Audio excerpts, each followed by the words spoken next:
P block complete हो गया है चैप्टर। पी ब्लॉक में जो भी क्वेश्चन, ऑल पॉसिबल क्वेश्चंस थे वो हम मैंने एक्सप्लेन कर दिए हैं, डिस्कस कर चुके हैं हम क्लास में। आज जो चैप्टर स्टार्ट होने वाला है वो है D and F block elements. कौन कौन सा? D and F block elements, ये चैप्टर है। आज हम इसको डिस्कस करेंगे। ज्यादा बड़ा चैप्टर नहीं है, लेकिन इसमें कंसेप्ट्स बहुत ज्यादा हैं। ध्यान से सुनो, ज्यादा बड़ा चैप्टर नहीं है D and F block elements, लेकिन इसमें बहुत ज्यादा वेरिएशन है डी ब्लॉक के एलिमेंट्स में। समझो, कोई भी हम प्रॉपर्टी डिस्कस करेंगे, आयोनाइजेशन एंथैल्पी डिस्कस करेंगे, एटॉमिक रेडियस डिस्कस करेंगे, हाँ कुछ भी इनमें डिस्कस करेंगे तो बहुत ही अलग ही वेरिएशन, सब अपना अपना अलग ही बिहेवियर कर रहे हैं, है ना। मतलब वो जो ट्रेंड है ना वो फॉलो नहीं होता। एक जो रेगुलरिटी होती है ना कैरेक्टरिस्टिक्स में, वो रेगुलरिटी फॉलो नहीं होती। कि हम एक्सपेक्ट करते हैं कि ये डिक्रीज होना चाहिए, तो कुछ तक डिक्रीज हो रहा है, फिर इंक्रीज हो जा रहा है, फिर डिक्रीज हो जा रहा है। तो ये पूरा का पूरा जो डी ब्लॉक है, एक्सपेरिमेंटल डेटा जो आए हैं इसके निकल के, तो वो एक अलग ही अपना वेरिएशन शो करते हैं। तो उसके अकॉर्डिंग हाँ ये पॉसिबिलिटी रही होगी जिस वजह से ऐसा हो गया होगा, ये इस तरह से हम इसको पढ़ेंगे, है ना। दूसरी बात, इसमें आपको ये समझना है D and F block elements में कि क्वेश्चन किस टाइप के आएंगे, है ना। क्योंकि डी और एफ ब्लॉक एलिमेंट में, स्क्रीन क्लियर नहीं है क्या?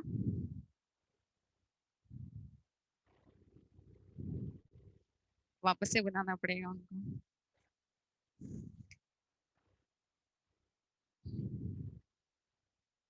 ठीक है, अब ध्यान से सुनो।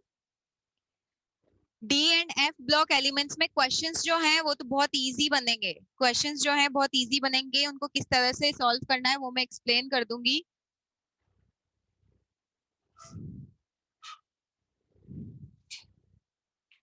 क्या हुआ बेटा? बैग वैग भूल गए क्या? अच्छा, उसके साथ में स्क्रीन क्लियर नहीं आ रही है, ब्लर आ रही है, ब्लैक एंड व्हाइट ऐसा कुछ। हाँ, तो आपको जो क्वेश्चन है, आवाज नहीं, इजी होंगे। मेन आपको जो फोकस करना है इन टेक्स्ट एनसीईआरटी के जो क्वेश्चंस हैं उन सारे के सारे वो तो हमें कवर करने ही है, और बाकी जो भी वेरिएशन होगा उस अकॉर्डिंग डिस्कस कर लेंगे।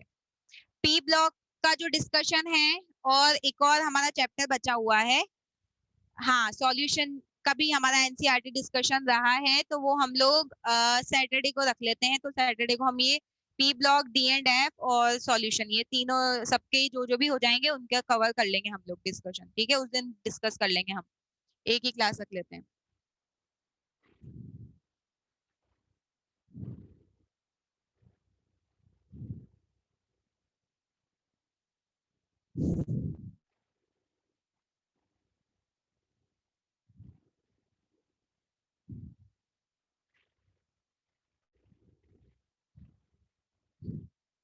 पीछे पीछे, हाँ वो है ना, एक्स्ट्रा बुक है ना। हाँ हाँ, कमेंट कमेंट बेटा। नहीं नहीं, ये आप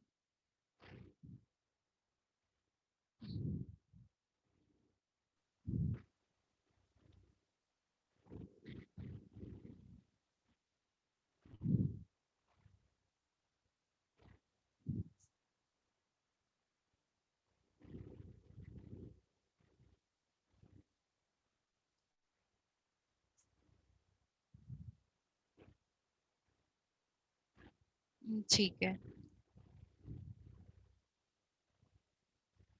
हाँ, D and F block start करते हैं। पीरियोडिक टेबल आपको पता ही है, सबसे पहले इधर एस ब्लॉक होता है, इधर पी ब्लॉक होता है, इधर डी, और सबसे बॉटम में एफ ब्लॉक होता है। आवाज नहीं आनी चाहिए अब।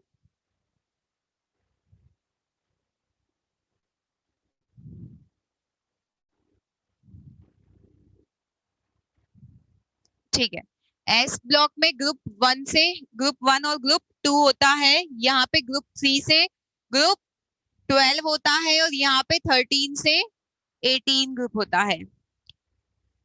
ये वाले मेंबर्स जो होते हैं ये डी ब्लॉक वाले होते हैं।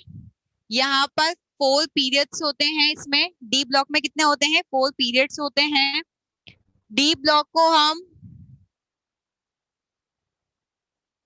ट्रांजिशन मेटल्स, डी ब्लॉक में जो मेटल्स हैं, पूरे सारे मेटल्स होते हैं, उनको हम बोलते हैं ट्रांजिशन मेटल्स। लेकिन लेकिन ये जो ग्रुप 12 होता है, इसको हम ट्रांजिशन मेटल्स नहीं बोलते। मतलब अगर आपको ये क्वेश्चन आ जाए कि जो डी ब्लॉक है वो सारे ही ट्रांजिशन एलिमेंट्स हैं, या फिर जो ट्रांजिशन एलिमेंट्स हैं वो सारे ही डी ब्लॉक के एलिमेंट्स हैं, इन दोनों में से कौन सा स्टेटमेंट ट्रू है?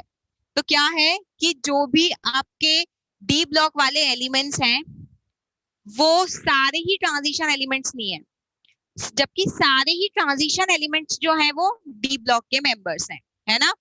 यहाँ पे ग्रुप इसमें कौन सा आ गया? जिंक, कैडमियम और मरकरी। दूसरा, आपको ये डाउट होता होगा कि हमें क्या ये सारे के सारे एलिमेंट्स इसके याद करने हैं? नहीं, कोई रिक्वायरमेंट नहीं है। आपको इस चैप्टर में जो मेन सीरीज पूछी जाएगी, जिससे क्वेश्चंस होंगे 3D सीरीज से ही क्वेश्चंस होंगे। मेन हमें 3D सीरीज पे ही फोकस करना है, इसी के ही एलिमेंट्स पे, इसी के ही जो एलिमेंट्स इसमें प्रेजेंट है, मेटल्स जो है, उन्हीं के ही ऑक्सीडाइजिंग, रिड्यूसिंग बिहेवियर, उसी के ही जो भी कैटालिस्ट, पैरामैग्नेटिक नेचर जो भी है, उनके पे ही हम डिस्कस करेंगे। तो हमारा जो फोकस होगा वो 3D सीरीज पर ही होगा मेनली, है ना। तो सबसे पहला यहाँ पे हम देखेंगे क्या 3D के एलिमेंट्स, 4D के, 5D के एलिमेंट्स क्या हैं। यहाँ पे होते हैं scandium, titanium, vanadium, chromium, manganese, iron, cobalt, निकल, कॉपर और जिंक। ठीक है, उसके बाद यहाँ पे क्या होता है जरा, एनबी, एक सेकेंड, एक मिनट, ये जरा नीरव मोदीप, एक मिनट,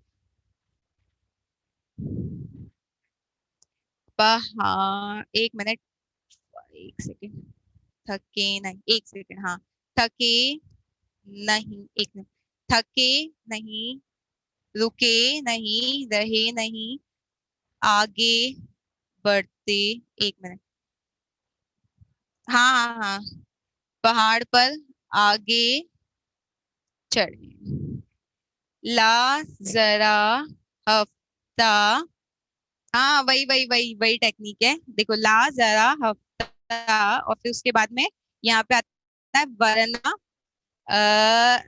नहीं नहीं नहीं, पिटाई होगी नहीं, एक सेकेंड रुको, वरना रईस, ओसामा, इरफान पीटेंगे, और ठीक है, ये 5D हो गई।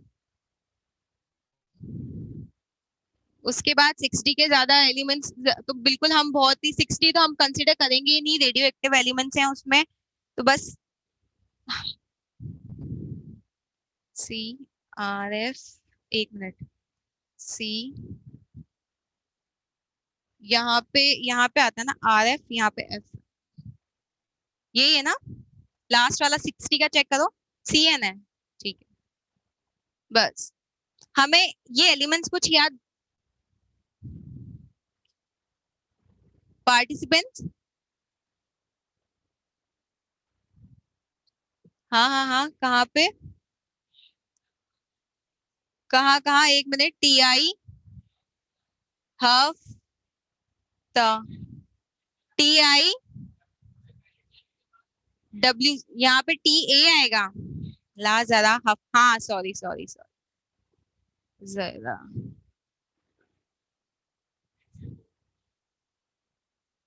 यहाँ पे HFTA, सॉरी, ला हफ्ता, मैं जरा यहाँ पे लेके आ गई थी, हाँ नहीं नहीं नहीं, ला हफ्ता है, ठीक है, ये होता है।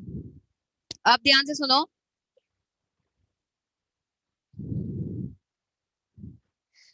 3D, 4D, 5D, 6D series, इनको हम बोलते हैं ट्रांजिशन मेटल्स। क्यों बोला जाता है इनको? तो डी ब्लॉक को ट्रांजिशन मेटल्स होते हैं, और एफ को क्या बोलते हैं हम?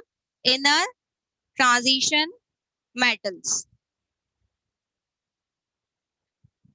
ठीक है, डी ब्लॉक को ट्रांजिशन मेटल्स क्यों कहते हैं? कोई बता सकता है क्यों कहते हैं डी ब्लॉक को ट्रांजिशन मेटल्स? क्योंकि इनमें इनकम्प्लीट डी सबशेल होती है। क्या होती है इनमें? एक सेकंड, इनकम्प्लीट डी सबशेल होती है, एक सेकेंड, अब ध्यान से सुनो। इनको ट्रांजिशन मेटल इसलिए कहा जाता है क्योंकि इनमें इनकम्प्लीट डी सबशेल होती है, इज प्रेजेंट, इस वजह से इनको ट्रांजिशन मेटल्स कहा जाता है। जिंक, कैडमियम, मरकरी में फुली फिल्ड डी ऑर्बिटल होता है, फुली फिल्ड डी सबशेल होती है, जिस वजह से इनको ट्रांजिशन मेटल्स नहीं कहा जाता। ठीक है, दूसरी बात, इन सभी को डी ब्लॉक के अंदर क्यों रखा गया है? इन सभी को डी ब्लॉक के अंदर इसलिए रखा गया है क्योंकि जो लास्ट इलेक्ट्रॉन है वो कौन सी ऑर्बिटल में फिल होता है? डी ऑर्बिटल में। ठीक है, इस वजह से इनको डी ब्लॉक का मेंबर। अगर एफ में फिलिंग स्टार्ट हो जाती है, एफ में फिलिंग स्टार्ट हो जाती है तो वैसे ही जैसे यहाँ पे लेंथेनम के बाद में एफ ब्लॉक में रख दिया है एलिमेंट्स को, क्यों? क्योंकि 14 एलिमेंट्स को एफ ब्लॉक में रखा गया है सिर्फ लेंथेनॉइड वाली सीरीज में। क्यों? क्योंकि एफ में 14 आप इलेक्ट्रॉन फिल कर सकते हो। अगर एफ की इलेक्ट्रॉन की फिलिंग स्टार्ट हो जा रही है तो आप उसको एफ में रखोगे। जैसे आपने एस में भी देख रखा है ना, लास्ट वाला इलेक्ट्रॉन अगर एस में एंटर करता है तो एस ब्लॉक में, लास्ट वाला पी में करता है तो पी ब्लॉक में, यहाँ पे डी में करता है इसलिए डी ब्लॉक में, और यहाँ पे एफ में करता है लास्ट वाला इलेक्ट्रॉन इसलिए एफ ब्लॉक में। ट्रांजिशन मेटल क्यों बोलते हैं? बिकॉज इनकम्प्लीट डी सबशेल होती है, ये बात हमेशा दिमाग में रखना है ना। और जिंक, कैडमियम, मरकरी, इनको हम ट्रांजिशन एलिमेंट इसलिए नहीं बोलते, क्यों? क्योंकि इनमें क्या होता है? फुली फिल्ड डी सबशेल होती है प्रेजेंट। दूसरी बात, अब हम बात कर लेते हैं डी ब्लॉक के जनरल इलेक्ट्रॉनिक कॉन्फ़िगरेशन की।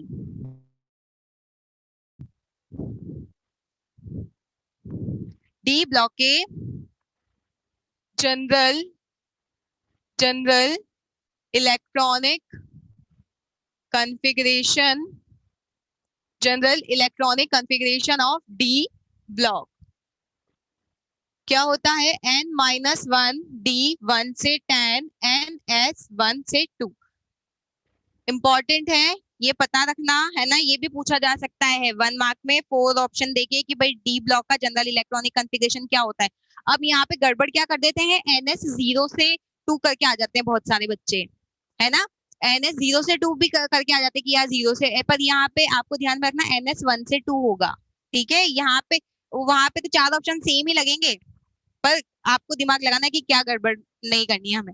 उसके बाद में कुछ जो है 3D सीरीज में, वहां पे जैसे क्रोमियम और कॉपर, इनका मैं इलेक्ट्रॉनिक कॉन्फ़िगरेशन लिख के बता देती हूँ आपको, है ना। इनके इलेक्ट्रॉनिक कॉन्फ़िगरेशन में ही थोड़ा बहुत जो होता है डाउट आ जाता है कि यार ये कैसे हुआ है इनका इलेक्ट्रॉनिक कॉन्फ़िगरेशन। और इस चैप्टर के अराउंड मतलब आप मान लो कि 60% से 70% क्वेश्चन का आंसर ही है इलेक्ट्रॉनिक कॉन्फ़िगरेशन से आप निकाल के बता दोगे। 60 से 70% क्वेश्चन का आंसर आप सिर्फ और सिर्फ इलेक्ट्रॉनिक कॉन्फ़िगरेशन से बता दोगे कि भाई हाँ, जो भी कोई भी क्वेश्चन आ जाना डीएफ ब्लॉक का, आपको बस ये दिमाग लगाना है कि क्या इलेक्ट्रॉनिक कॉन्फ़िगरेशन से इसका आंसर आ रहा है क्या, उससे आपका आंसर आ जाएगा इजीली, है ना। तो अगर आपको एटॉमिक नंबर पता होने चाहिए, यहाँ पे कितना होता है इसका, 21, 22, 23, 24, 25, 26, 27, 28, 29 और 30। 3D सीरीज तो याद करनी ही है, बाकी ये मत करना, कोई जरूरत नहीं है। 3D सीरीज तो याद करनी है, उनके एटॉमिक नंबर्स भी याद करने हैं, तभी इलेक्ट्रॉनिक कॉन्फ़िगरेशन आप आंसर में लिख के कर पाओगे आंसर कैलकुलेट। ठीक है, अब क्रोमियम है, क्रोमियम का एटॉमिक नंबर कितना होता है? 24, है ना। मैं पूरा ही करके बता देती हूँ आपको, 1s2, 2s2, 2p6, 3s2, 3p6, 4s। अब ध्यान से सुनना, अगर हम पूरा का पूरा प्रॉपर रूल वाइज देखें तो यहाँ पे 4s2 3d4 होना चाहिए था। कैलकुलेट कर लो, टोटल 24 इलेक्ट्रॉन्स हैं, ऐसा क्या होना चाहिए था? 4s2 3d4। लेकिन आपको पता होना चाहिए कि क्या इनकम्प्लीट और फुली फिल्ड, इनकम्प्लीट और फुली फिल्ड सबशेल ज्यादा स्टेबल रहती है। इनकम्प्लीट या फिर फुली फिल्ड जो एटॉमिक ऑर्बिटल होती है वो ज्यादा क्या होती है? स्टेबल। ये क्या होती है? More stable. बस यही, बहुत सारे क्वेश्चंस का आंसर यही है। बहुत सारे क्वेश्चंस अभी देखेंगे, हम क्वेश्चंस देखेंगे तो आपको समझ में आ जाएगा। इलेक्ट्रॉनिक कॉन्फ़िगरेशन से मोस्ट ऑफ क्वेश्चंस का आंसर निकल जाएगा। अब यहाँ पे देखो, अब यहाँ पे ये नहीं होगा इसका इलेक्ट्रॉनिक कॉन्फ़िगरेशन, इसका होगा 4s1 3d5। क्या होगा? 4s1 3d5। अब देखो इतना तो पता होगा यार, 11th क्लास में पढ़ा हुआ है कि यार यहाँ पे 4s होगा, 6 मिनट, ठीक है। अब यहाँ पे 4s2 3d4 होना चाहिए था, लेकिन आपको पता है कि exactly half field atomic orbital ज्यादा स्टेबल होती है, इस वजह से s वाला इलेक्ट्रॉन किस में चला जाएगा, 3d में, है ना। तो इसका जो इलेक्ट्रॉनिक कन्फिगरेशन होगा वो क्या होगा, 4s1 3d5। क्लियर हो गई ये बात। उसके बाद दूसरा किसका हम डिस्कस करेंगे, कॉपर का। कॉपर का भी सेम यही रीजन है, कॉपर का भी मैं इलेक्ट्रॉनिक कॉन्फ़िगरेशन लिख के बता देती हूँ आपको। 1s2 2s2 2p6 3s2 3p6 4s1 3d10 4s1 3d10, इधर लिख देती हूँ इसका, उधर उनको दिख नहीं रहा होगा। 4s1 3d10, ये ध्यान में रखना। क्यों, क्योंकि एग्जैक्टली हाफ फील्ड और फुली फील्ड जो होते हैं एटॉमिक ऑर्बिटल, वो इस तरह से स्टेबल होते हैं जिस वजह से इनका ये इलेक्ट्रॉनिक कॉन्फ़िगरेशन होता है, ठीक है। इसमें कंफ्यूज नहीं होना है आप लोगों को, ये 3D वाली सीरीज याद रख लेनी है, ये इनका जनरल इलेक्ट्रॉनिक कॉन्फ़िगरेशन होता है। यहाँ तक हमने डिस्कस कर लिया है। उसके बाद हम आ जाते हैं नेक्स्ट। हाँ हाँ, पेनल्टीमेट एनर्जी लेवल क्या होता है, लास्ट से जो सेकंड नंबर वाली रहती है, समझ रहे हो, लास्ट से जो सेकंड नंबर वाली ऑर्बिटल रहती है उसको बोलते हैं पेनल्टीमेट वाली शेल, ठीक है। हाँ, उसके बाद आप मुझे एक बात बताओ, चलो सोच समझ के बताना बात। आपको इसमें से इलेक्ट्रॉन को रिमूव करना है, एक इलेक्ट्रॉन को रिमूव करना है, किसमें से, क्रोमियम में से।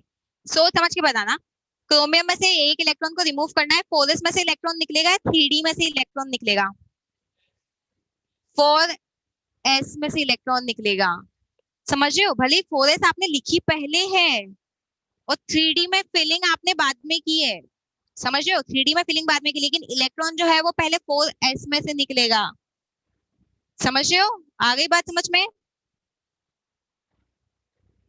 हम्म, हो जाएगा, कोई दिक्कत नहीं हो तो, ठीक है। उसके बाद में एग्जाम्पल 8.1 हो गया है, ठीक है। सेम इंडेक्स क्वेश्चन भी हो जाएगा। अब आ जाते हैं फिजिकल प्रॉपर्टीज पे, डी ब्लॉक एलिमेंट्स की फिजिकल प्रॉपर्टीज पे। बहुत ज्यादा वेरिएशन है डी ब्लॉक की फिजिकल प्रॉपर्टीज में कि यार किस तरह से वेरिएशन है, सब डिस्कस कर लेते हैं हम अब। सबसे पहले हम डिस्कस करेंगे इनके मेल्टिंग पॉइंट को लेकर।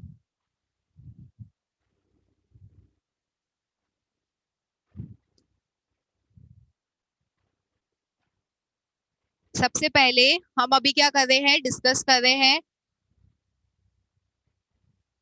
Physical properties of D block elements, ठीक है। सबसे पहले हम इसमें डिस्कस कर लेते हैं, ये सब तो पढ़ रखा है भाई, मेलिएबल डक्टाइल होते हैं, सोनोरस होते हैं, है ना, लस्टरस होते हैं, ये सब ठीक है, ये सब पता होगा आपको, ये ज्यादा इसमें डिटेल में डिस्कस नहीं करेंगे, इस पे क्वेश्चन आगे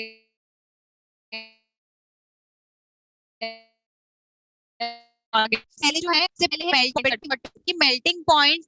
आप लोग ग्राफ देख सकते हैं, उसमें ग्राफ दिख रहा है सभी को, स्टूडेंट्स ग्राफ देखो आप, क्या ग्राफ में कोई सिमिलरिटी दिख रही है क्या यार, क्या ऐसे ही हम क्या देखते हैं कि इस तरह से होना चाहिए कि यार मेल्टिंग पॉइंट एक रेगुलर ट्रेंड फॉलो करना चाहिए, लेकिन यहाँ पे देखो आप कि स्कैंडियम से सपोज ये 3D वाली सीरीज देखो, स्कैंडियम दे नहीं रखा है, उससे नीचे ही है स्कैंडियम, से नीचे हो स्कैंडियम क्रोमियम तक तो बड़ा melting point, scandium titanium vanadium chromium manganese को आयरन कोबाल्ट निकल कॉपर और जिंक, ठीक है।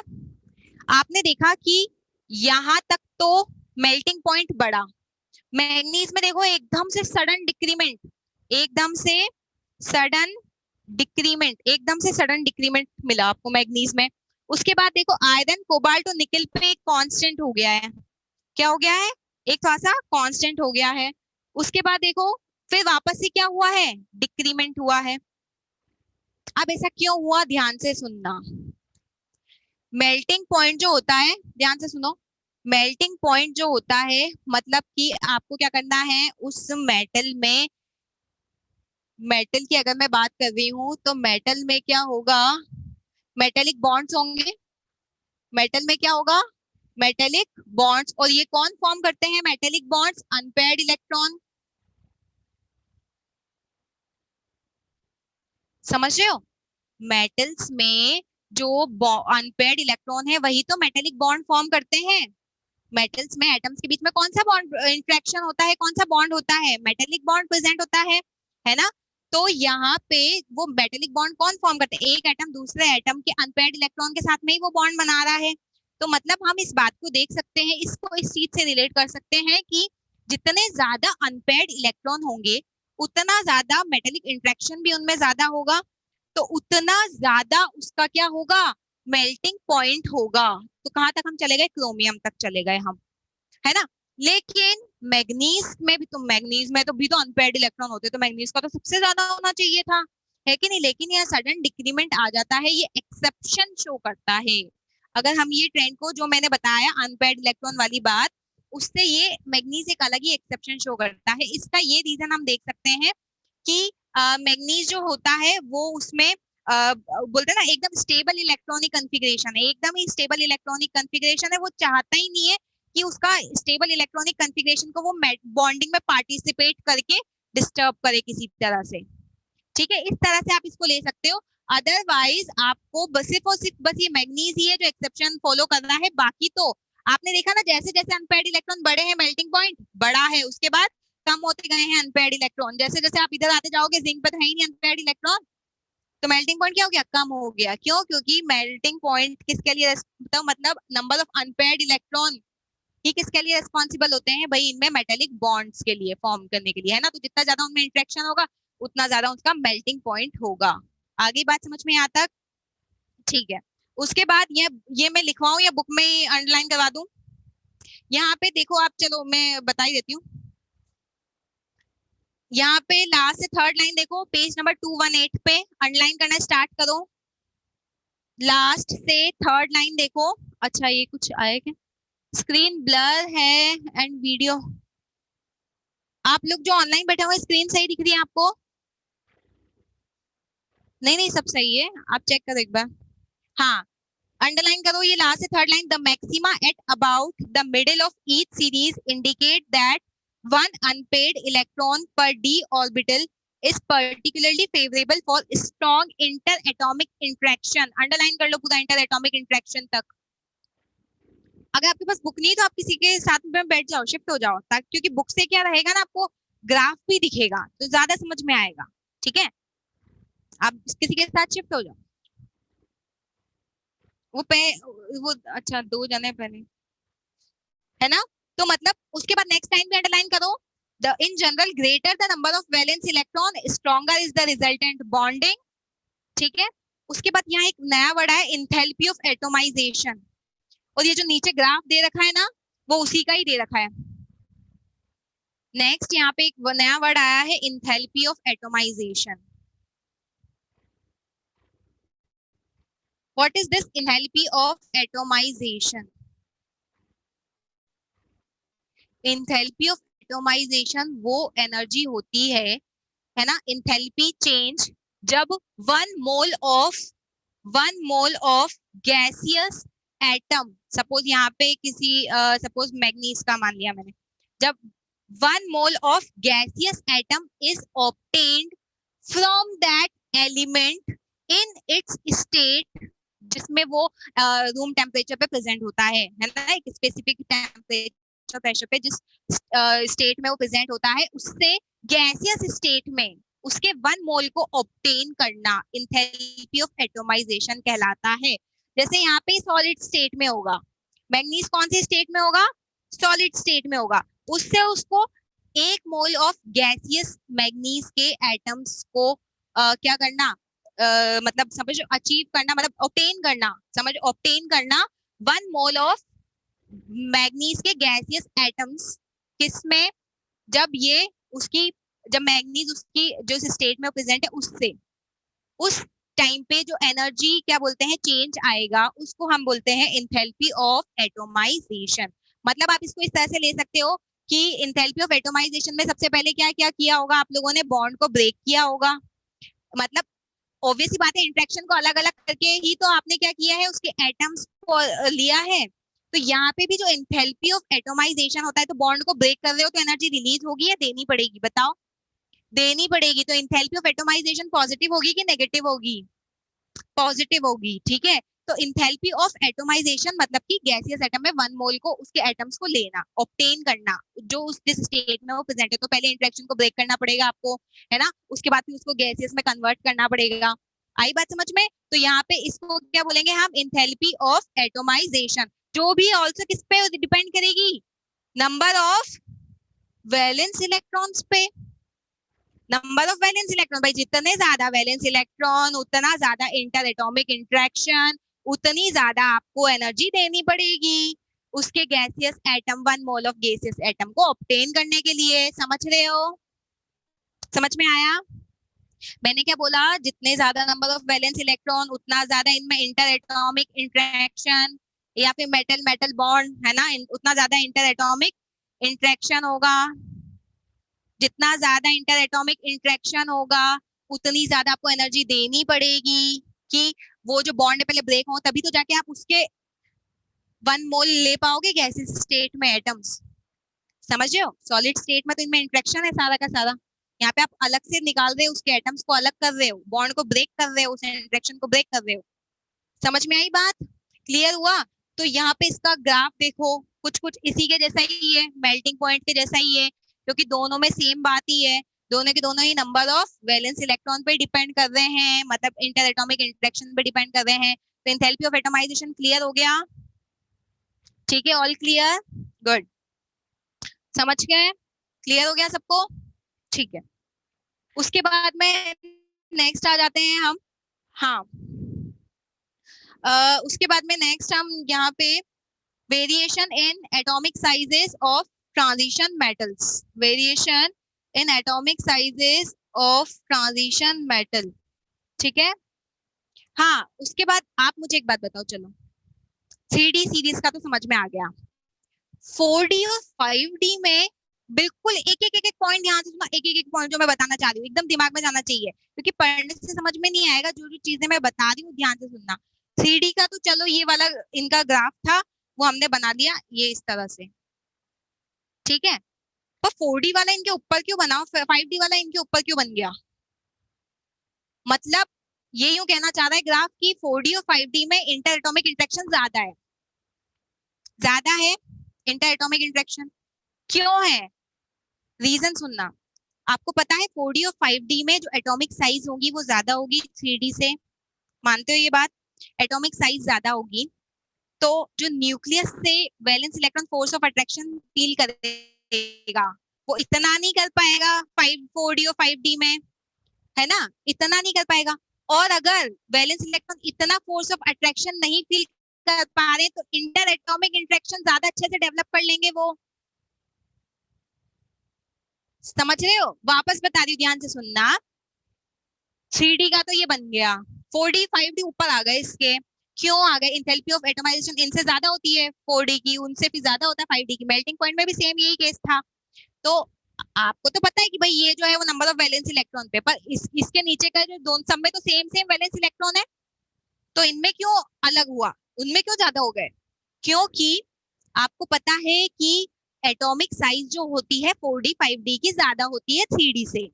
एटॉमिक साइज ज्यादा हुई मतलब न्यूक्लियस से जो फोर्स ऑफ अट्रैक्शन है वो कम होगा, एटॉमिक साइज ज्यादा होगी तो भाई न्यूक्लियस से फोर्स ऑफ अट्रैक्शन कम लगा, फोर्स ऑफ अट्रैक्शन कम लगा तो वो इलेक्ट्रॉन तो भाई आराम से, समझ रहे हो, इंटर एटॉमिक इंटरेक्शन कर लेंगे। अगर इनको कोई खींचने वाला नहीं है तो आराम से भाई कि यार चलो अपन बॉन्डिंग बना लेते हैं, इजीली बन जाएगी उनमें, ज्यादा स्ट्रॉन्गर बॉन्डिंग, स्ट्रॉन्गर इंटरेक्शन होगा उसमें। समझे? क्लियर हुआ? ठीक है, क्लियर हो गया। शील्डिंग इफेक्ट अभी आएगा, अभी आगे आएगा, एटॉमिक रेडियाई में आएगा अभी, ठीक है, वो अभी आगे आएगा। हाँ, कि वो कम एटॉमिक रेडियाई में पढ़ाऊंगी उसको, है ना। आगे बात समझ में यहाँ तक?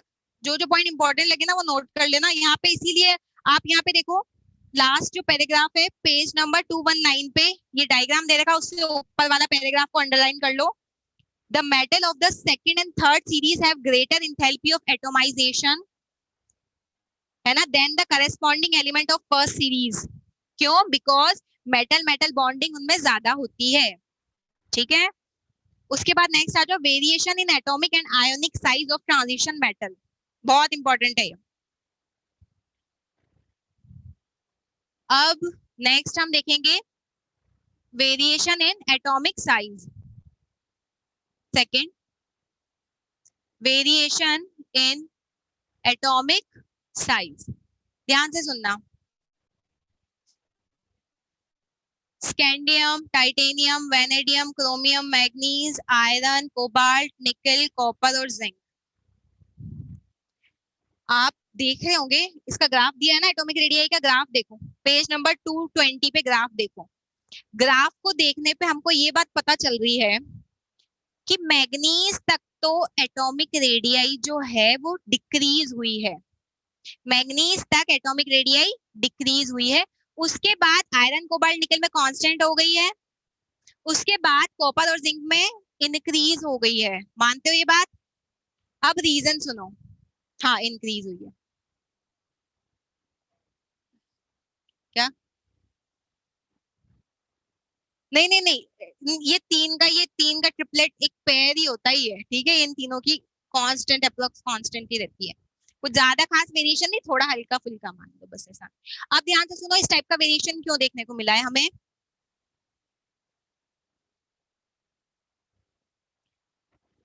इस टाइप का हमें वेरिएशन क्यों देखने को मिला है?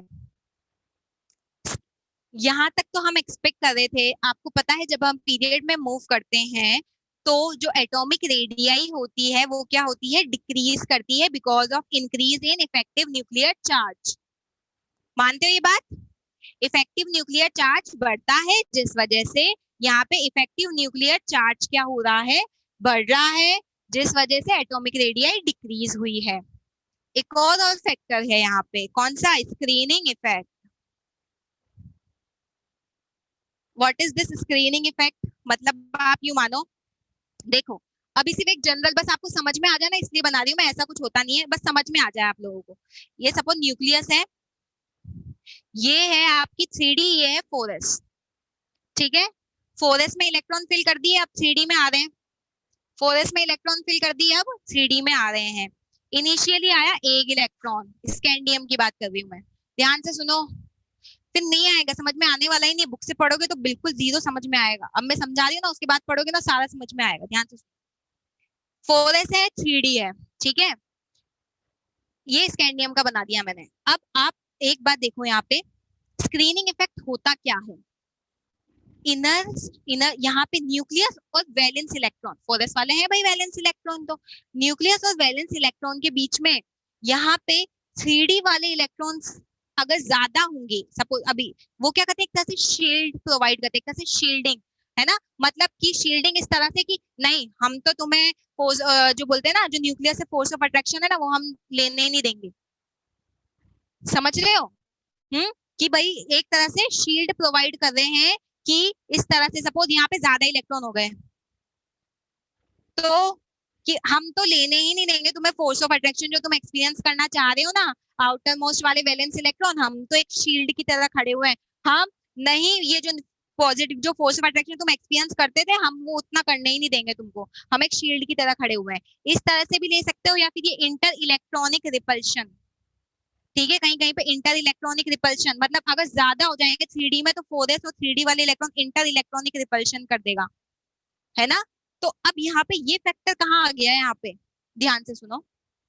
इनिशियली इनिशियली तो भाई डी में कम ही इलेक्ट्रॉन रहते हैं, एक एक करके फिल होते रहते हैं, तो ठीक है, अभी तक तो कोई दिक्कत नहीं आई है। अभी तक तो ये जो है आपका कौन सा वाला इफेक्टिव न्यूक्लियर चार्ज, वो क्या है, डोमिनेटिंग रहेगा स्क्रीनिंग इफेक्ट के। यहाँ पे क्या हो जाएगा कि जो इफेक्टिव न्यूक्लियर चार्ज है वो, हाँ, किसके? स्क्रीनिंग इफेक्ट के। मतलब यहाँ पे दोनों ही अपना पावर लगाना चाह रहे हैं। Effective nuclear charge atomic radii को कम करना चाह रहा है, और ये क्या करना चाह रहा है? बढ़ाना चाह रहा है, स्क्रीनिंग इफेक्ट बढ़ाना चाह रहा है। स्क्रीनिंग इफेक्ट बढ़ाना चाह रहा है, समझे? एक शील्ड की तरह खड़े हो गए कि नहीं, हम तो एक्सपीरियंस ही नहीं करने देंगे फोर्स ऑफ अट्रैक्शन, तो इलेक्ट्रॉन बोलेगा ठीक है तो हम जा रहे हैं दूर, ठीक है तो हम दूर जा रहे हैं। ये वाले क्या बोलेंगे, 4s वाले, चलो अब कोई है ही नहीं अपन को पकड़ने वाला, यहाँ पे शील्ड है, यहाँ पे गेट है पहली, चलो अपन तो क्या करते हैं, निकल लेते हैं, आराम दूर चल जाते हैं। तो ये स्क्रीनिंग इफेक्ट तो एटॉमिक साइज के बढ़ाने के लिए रेस्पॉन्सिबल होगा, ठीक है। यहाँ पे बड़ा कम दोनों इक्वल रेट से ही रहे, बढ़ कम दोनों, तो यहाँ पे एक कांस्टेंट आ गया। उसके बाद में यहाँ पे क्या होगा, कॉपर और जिंक में जो स्क्रीनिंग इफेक्ट है वो ज्यादा इफेक्टिव हो जाता है, किससे, इफेक्टिव न्यूक्लियर चार्ज से।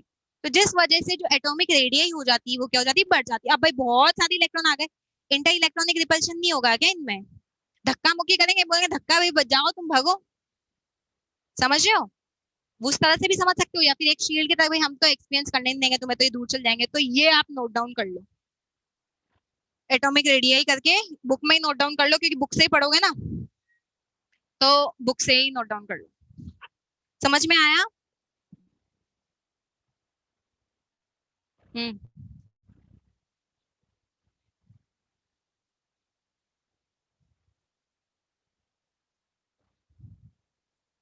किसने कहा ज्यादा था, नहीं। आप नहीं नहीं, आप मुझे एक बात ऊपर, वो अभी छोड़ो, अभी अभी 3D की बात कर रहे हैं हम, है ना, सिर्फ 3D की। 3D में आप, आपको पता ही है, यहाँ तक तो वही ट्रेंड फॉलो हुआ है जो हमने सारे उनके लिए किया है, बाकी अदर पी ब्लॉक के लिए, एस ब्लॉक के लिए सब वही किया है, ठीक है। तो अभी तो इसका है ना, उसके बाद अभी 4D 5D में क्या हुआ वो मैं अभी एक्सप्लेन करती हूँ।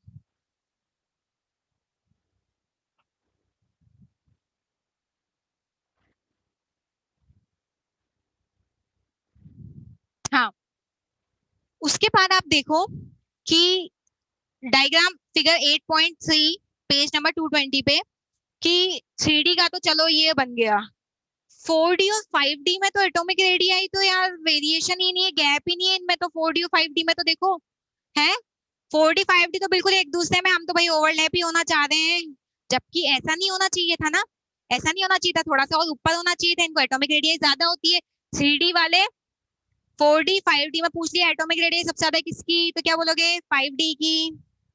तो वो तो डायग्राम से दिख रहा है, पर 4D और 5D में इतना कम एटॉमिक रेडियाई का डिफरेंस क्या शो कर रहा है, ये शो कर रहा है कि 5D में आपको पता हो तो, 5D में लेंथेनम आता है, उसके बाद में एफ ऑर्बिटल की फिलिंग स्टार्ट हो जाती है, किसमें, 5D में। 5D में एफ ऑर्बिटल की फिलिंग स्टार्ट हो जाती है, और एफ ऑर्बिटल जो होते हैं वो बहुत ही ज्यादा पुअर शील्डिंग करते हैं, डी तो फिर भी समझ रहे हो, ये एफ तो इतनी कम पुअर शील्डिंग करते हैं ना कि भाई आउटर मोस्ट वाला की यार ये तो चलो कोई मतलब नहीं है इनसे, तो हम तो फोर्स ऑफ अट्रैक्शन यहाँ पे फील कर ही लेंगे, समझ रहे हो। तो किस इस वजह से जो 4D और 5D है, ये क्वेश्चन पूछ लिया जाता है कि भाई 4D 5D की आप लोग सेम सेम एटॉमिक रेडियाई का भाई क्या है चक्कर, तो क्या होगा, क्यों, because of the poor shielding of F orbital, किसमें होती है, एफ ऑर्बिटल इलेक्ट्रॉन, और ये किसमें प्रेजेंट होते हैं, 5D में होते हैं, 5D में होती है भाई F4 F14, 5D में आ गया।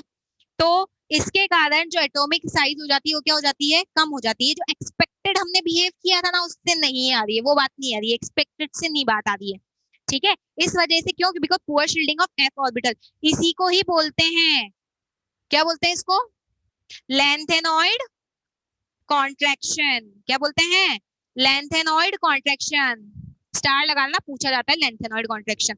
और जो जो भी इंपॉर्टेंट पॉइंट बता दिया नोट डाउन करते रहा करो, ठीक है, क्योंकि ये बातें 2 दिन बाद याद नहीं रहने वाली, मैं कह रही हूँ नहीं याद रहने वाली 2 दिन बाद ये बातें। हम्म। नहीं, ये एक्सपेरिमेंटल ग्राफ है, ये कहाँ से गलत हुआ,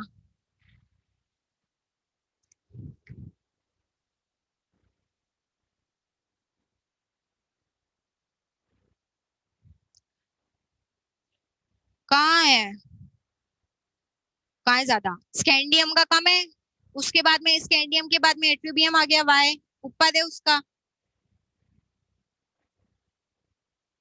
कहाँ हुआ ज्यादा।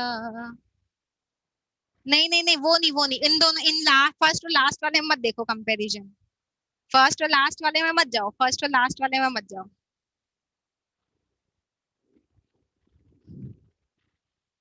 नहीं नहीं, ये वाला जो आपका डाउट है क्लास के बाद में बताऊंगी, ठीक है, क्लास के बाद एक्सप्लेन कर दूंगी अभी। हाँ, आवाज नहीं, उसके बाद नेक्स्ट आ जाओ। नेक्स्ट आप लोग ये कर ही लोगे, हायर इंथैल्पी ऑफ एटोमाइजेशन। हाँ, Why do transition elements have higher enthalpy of atomization? बता देना, इन टेक्स्ट क्वेश्चन कर लेना. आयोनाइजेशन इंथैल्पी पे आ जाओ. उसके बाद आयोनाइजेशन इंथैल्पी तो सबसे ज्यादा भयंकर है. कर लिया नोट डाउन? ठीक है. आवाज नहीं.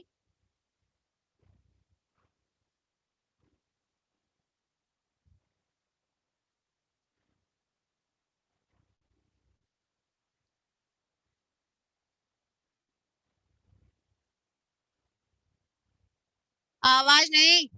डिस्कस बाद में कर लेना. जो डाउट है वो मुझसे बाद में पूछ लेना क्लास के. अभी मत disturb. Ionisation enthalpy 3D 4D 5D की. जरा ये टेबल देखो आयोनाइजेशन इंथैल्पी की. अरे कहाँ गई? हाँ, ये पेज नंबर 220 पे है. नहीं 220 पे नहीं दे रखी. हाँ दे रखा है 220 पे. 220 पे देखो डेल्टा H 1 2 3 दे रखा है. Delta H 1 2 3. तो डेल्टा H फर्स्ट देखो. आप फर्स्ट जब आयोनाइजेशन इंथैल्पी की बात कर रहे हो तो आपको देखने को मिल रहा है कि आयोनाइजेशन इंथैल्पी भाई पहले तो 631 से 656 हुई, फिर कम हो गई, फिर बढ़ी, फिर बढ़ रही है, फिर कम हो गई, फिर बढ़ी, है ना. एक इरेगुलर ट्रेंड फॉलो किया है आयोनाइजेशन. फर्स्ट वाला देखने को बोल रही हूँ अभी मैं, सिर्फ और सिर्फ फर्स्ट वाला देखने को बोल रही हूँ. उसके बाद सेकंड वाला देखो. सेकंड वाले में तो अच्छा खासा चेंज आ रहा है यार. ऊपर तो सिर्फ और सिर्फ कुछ नंबर्स का 10 20 15 का चेंज आ रहा था. सेकंड वाले में देखो 1000 क्या 100 नंबर से बढ़ रही है. ठीक है. थर्ड वाले में भी देखो. थर्ड वाले में भी इसी तरह से 100 200 इस रेंज में चेंज हो रहा है सेकंड और थर्ड आयोनाइजेशन इंथैल्पी में. एक्चुअल में क्या होता है आयोनाइजेशन इंथैल्पी जो है, अभी तक हम बस यही पढ़ते आ रहे हैं आयोनाइजेशन इंथैल्पी के बारे में कि एटॉमिक रेडियाई जो है वो अगर ज्यादा होगी तो आयोनाइजेशन इंथैल्पी कम होगी और वाइस वर्सा, है ना. यही पढ़ते आ रहे हैं. लेकिन यहाँ पे जो आयोनाइजेशन इंथैल्पी को अफेक्ट करने वाले जो फैक्टर्स है ना, अगर हम वो भी कंसिडर करें, क्योंकि हमने जब इन इन एलिमेंट ट्रांजिशन एलिमेंट्स के लिए जब हमने एक्सपेरिमेंटल डेटा ड्रॉ करना चाहा कि आयोनाइजेशन एंथैल्पी का क्या है एक्सपेरिमेंटल डेटा, तो बहुत इरेगुलर ट्रेंड देखने को मिला. मतलब कोई एक फैक्टर ही रेस्पॉन्सिबल नहीं है. यहाँ पे वेरियस फैक्टर्स हैं जो कि आयोनाइजेशन एंथैल्पी को क्या कर रहे हैं, अफेक्ट कर रहे हैं. कौन कौन से फैक्टर हो गए? जैसे फर्स्ट तो चलो एटॉमिक रेडियस है ही सही. एटॉमिक रेडियस है ही सही. उसके बाद दूसरा इंटर इलेक्ट्रॉनिक रिपल्शन या फिर शील्डिंग इफेक्ट बोल सकते हो आप, है ना. इंटर इलेक्ट्रॉनिक रिपल्शन बोल सकते हो, शील्डिंग इफेक्ट बोल सकते हो. ये भी भाई साहब बहुत ही ज्यादा ही अफेक्ट कर रहे हैं. तीसरा इनके इलेक्ट्रॉनिक कॉन्फ़िगरेशन, ये भी थोड़ी चुप रहने वाला है. हम हाफ फील्ड और फुली फील्ड को ज्यादा स्टेबल करेंगे, है ना. इलेक्ट्रॉनिक कॉन्फ़िगरेशन भी आ गया कि भाई मैं भी यार प्लीज मेरे को कहीं पे भी एस पी में कुछ मेरा रोल नहीं था तो मेरे को यहाँ पे तो 2 रोल है कि. उसके बाद में नहीं पी में था. पी में नाइट्रोजन वाली फैमिली में बताया था एग्जैक्टली हाफ फील्ड वाली की ज्यादा होती है. फर्स्ट आयोनाइजेशन इंटरव्यू बताया था. उसके बाद एक और यहाँ पे आता है एक्सचेंज एनर्जी. एक्सचेंज एनर्जी या इंथैल्पी, ये 4 चीजें रेस्पॉन्सिबल होती है. अभी एक्सचेंज एनर्जी आए, ये नया टर्म आ गया है ना, बताऊंगी इसके बारे में भी. तो अब ये 4 फैक्टर्स रेस्पॉन्सिबल होते हैं आयोनाइजेशन एनर्जी के वेरिएशन के लिए. क्वेश्चन आपको आएगा, ध्यान से सुनो. क्वेश्चन आपको आएगा कि भाई इसकी आयोनाइजेशन एनर्जी कम है, उसकी ज्यादा है, ऐसा क्यों. जनरली आपको क्या करना होता है, इलेक्ट्रॉनिक कॉन्फ़िगरेशन निकाल लो. एग्जैक्टली हाफ फील्ड बन रहा है, फुली फील्ड बन रहा है, उससे मोस्ट ऑफ क्वेश्चंस के आपके आंसर आ जाएंगे. ठीक है. Exactly half field fully field बन रहा है किस तरह से है कि भाई उसका आपका आंसर आ जाएगा. अभी एक एक्सचेंज एनर्जी क्या होता है, ध्यान से सुनो. एनर्जी जो कि रिलीज होती है, कब एनर्जी रिलीज होती है, देखो. ये सपोज यहाँ पे एक्सचेंज एनर्जी किस तरह से अफेक्ट करता है वो बता देती हूँ मैं.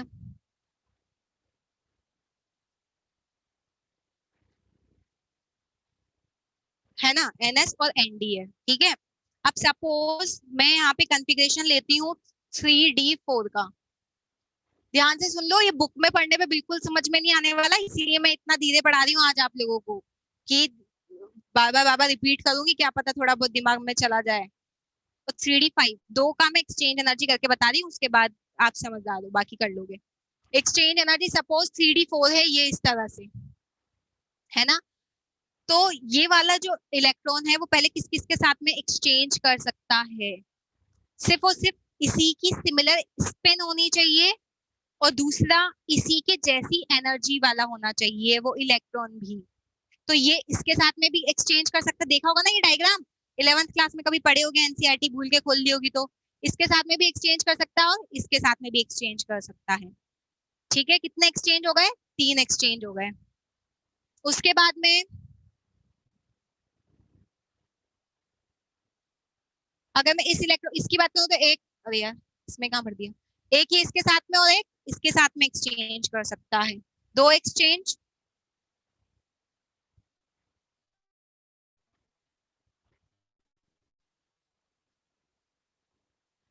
उसके बाद में ये वाला किसके साथ में, सिर्फ और सिर्फ इसके साथ में एक्सचेंज कर सकता है। अब की ये इसके साथ में नहीं कर सकता क्या? सब हो गया वो काउंट, ठीक है ना, सब काउंट हो गया है वो। तो टोटल एक्सचेंजेस कितने हो गए इसमें? 6 एक्सचेंजेस हो गए। ठीक है, 3d5 के एक्सचेंज एनर्जी की बात कर लेते हैं हम। किसकी? 3d5। सेम स्पिन होना चाहिए, उन्हीं के सेम स्पिन वालों के साथ में एक्सचेंज करता है। ठीक है, ऑपोजिट वाले के साथ कभी स्पिन के साथ में मत बनागा, वो एक इलेक्ट्रॉन फिल होगा, सपोज यहाँ पे इलेक्ट्रॉन फिल है तो ये किसी के साथ एक्सचेंज नहीं कर पाएगा क्योंकि ऑपोजिट स्पिन है इसकी। हाँ अब आते हैं। अब यहाँ पे ये इसके पास ये भी है, ये भी, यहाँ पे भी और यहाँ पे भी, 1 2 3 4 एक्सचेंज हो गए। यहाँ पे देखोगे तो 1 2 3 कितने होंगे? अच्छा कोई बता दो, डायरेक्ट ही बता दो। 24 नहीं, कितने? हाँ हाँ हाँ 10। कितने एक्सचेंजेस होंगे? कितने हो गए ये? 1 2 3 हो गए, 10 एक्सचेंजेस होंगे।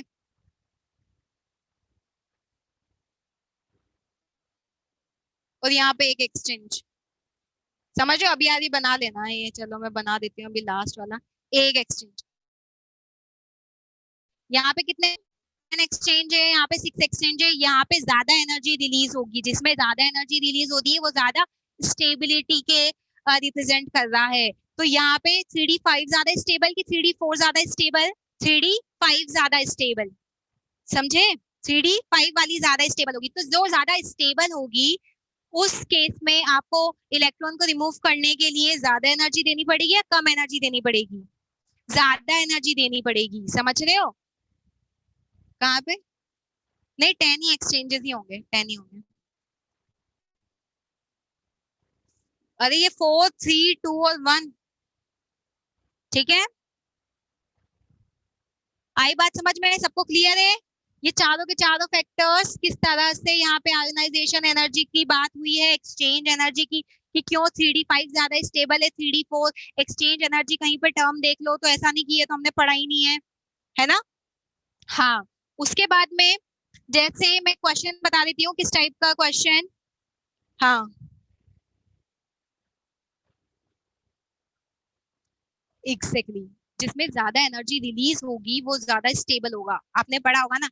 नहीं नहीं नहीं, मतलब एक्सचेंज जितनी ज्यादा वो पोजीशन अपनी एक्सचेंज कर पाएगा दूसरे इलेक्ट्रॉन के साथ में, उतना ज्यादा वो एनर्जी रिलीज होती है उस केस में।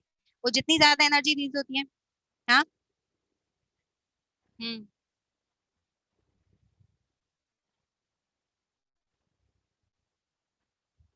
नहीं ऐसा नहीं होता। नहीं नहीं, ये एक्सचेंज एनर्जी टर्म ही है कि एनर्जी रिलीज होती है जब इलेक्ट्रॉन एक्सचेंज करते हैं उन्हीं की स्पिन वाले के साथ में, समझे, उसी के ही एनर्जी वाले के साथ में।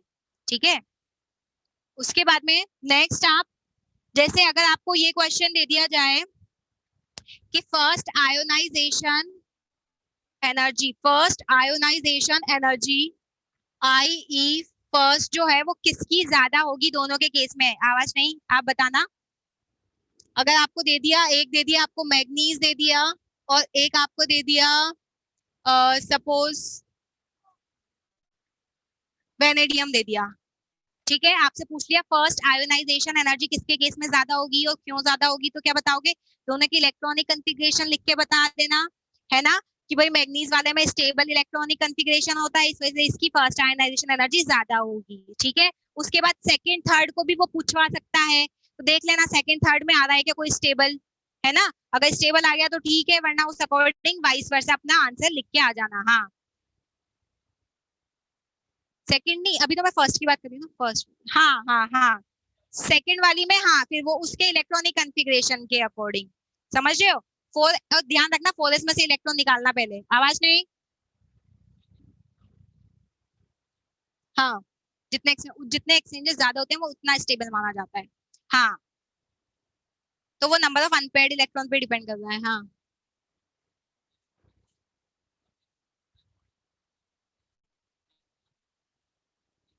हाँ हाँ हाँ, इसमें ज्यादा उलझो मत।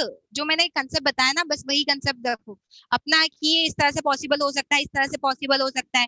यहाँ पे सारी एक्सपेरिमेंटल डेटा आए हैं, अब उनको वो करने के लिए, डाइल्यूट करने के लिए जो जो रीजंस दिए गए हैं, ऑल पॉसिबल रीजंस मैंने बता दिया आपको कि ये चार फैक्टर्स हैं। आवाज नहीं। उसके बाद में नेक्स्ट आता है ऑक्सीडेशन स्टेट पे। ऑक्सीडेशन स्टेट पे टेबल देखेंगे 222 पेज नंबर पे। ऑक्सीडेशन स्कैंडियम सिर्फ और सिर्फ +3 ऑक्सीडेशन स्टेट ही शो करता है। देखो स्कैंडियम, टाइटेनियम देखो +2 +3 +4, वेनेडियम +2 +3 +4 +5, क्रोमियम +6 तक गया है, मैग्नीज +7 तक गया है, आयरन +2 4 2 3 4 5 नहीं करेगा, 5 नहीं करेगा, 6 करेगा, ठीक है। कोबाल्ट, निकेल, कॉपर और जिंक भी +2 ही करेगा। आगे बात समझ में। Zinc only and only +2 oxidation state he show करता है ना। अच्छा आप चलो इतना पढ़ लिए हो, एक क्वेश्चन मैं आपसे पूछती हूँ, आप बताओगे कि अगर मैं बात करूं जिंक की और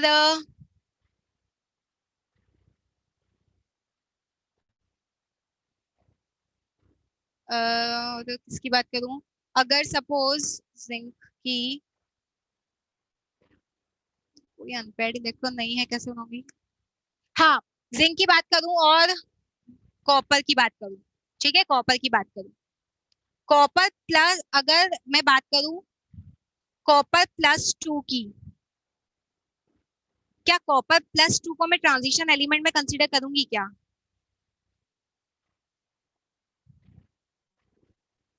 कॉपर +2, एक सेकेंड, नहीं सॉरी, कॉपर +1 कर लो, +1 करो, 4s1 3d10, हाँ बोलो। कॉपर +1 की बात कर रही हूँ मैं। क्या, क्या कॉपर प्लस ट्रांजिशन एलिमेंट हो है या नहीं है, मतलब ट्रांजिशन एलिमेंट वाली कैटेगरी की उसमें आएगा या नहीं आएगा, यस और नो। नो नो नो, अरे मैंने क्या बताया आप लोगों को, सिर्फ और सिर्फ जिंक, कैडमियम और मरकरी, बस। उसके अलावा बाकी सब ट्रांजिशन एलिमेंट है। अब आपका डाउट ये कि आपने तो ये बात बोली थी आते ही कि डी सबशेल जो है वो मतलब उसमें इनकम्प्लीट होनी चाहिए, और यहाँ पे कॉपर प्लस में तो, यहाँ पे तो सारे के सारे ही डी फिल्ड है, डी फुली फिल्ड है, तो ऐसा कैसे बोल दिया आपने। अब इसका आंसर सुनो, कोई भी मेटल उसके इलेक्ट्रॉनिक कॉन्फ़िगरेशन में या फिर उसके आयोनिक इलेक्ट्रॉनिक कॉन्फ़िगरेशन में अनपेयर्ड इलेक्ट्रॉन करता है डी सबशेल के अंदर। कोई भी एलिमेंट उसके इलेक्ट्रॉनिक कॉन्फ़िगरेशन में या फिर उसके जो उसकी स्टेट है, ऑक्सीडेशन स्टेट जो शो कर रहा है, उस ऑक्सीडेशन स्टेट में अगर वो अनपेयर्ड इलेक्ट्रॉन शो कर होते हैं, अनपेयर्ड इलेक्ट्रॉन डी सबशेल में होते हैं, तो वो ट्रांजिशन एलिमेंट माना जाएगा। अब यहाँ पे देखो आप, कॉपर जो है, कॉपर खुद में तो है ही ना उसमें, या तो उसके खुद में या फिर उसकी ऑक्सीडेशन स्टेट में, तो कॉपर में खुद में तो होते ही है ना यार डी सबशेल में अनपेयर्ड इलेक्ट्रॉन, जबकि जिंक और जिंक +2 दोनों में ही अनपेयर्ड इलेक्ट्रॉन नहीं होते। आई बात समझ में। क्या कॉपर नहीं,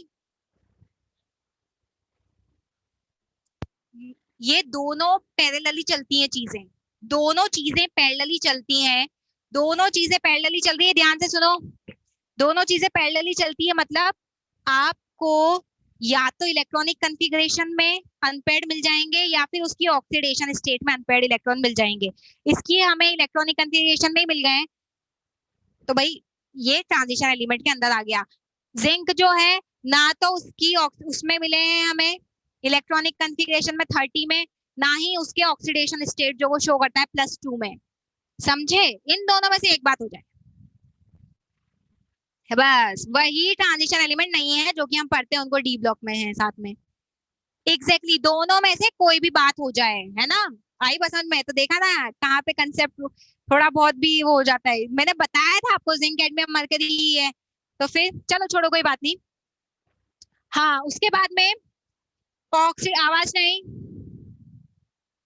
आवाज नहीं, ठीक है।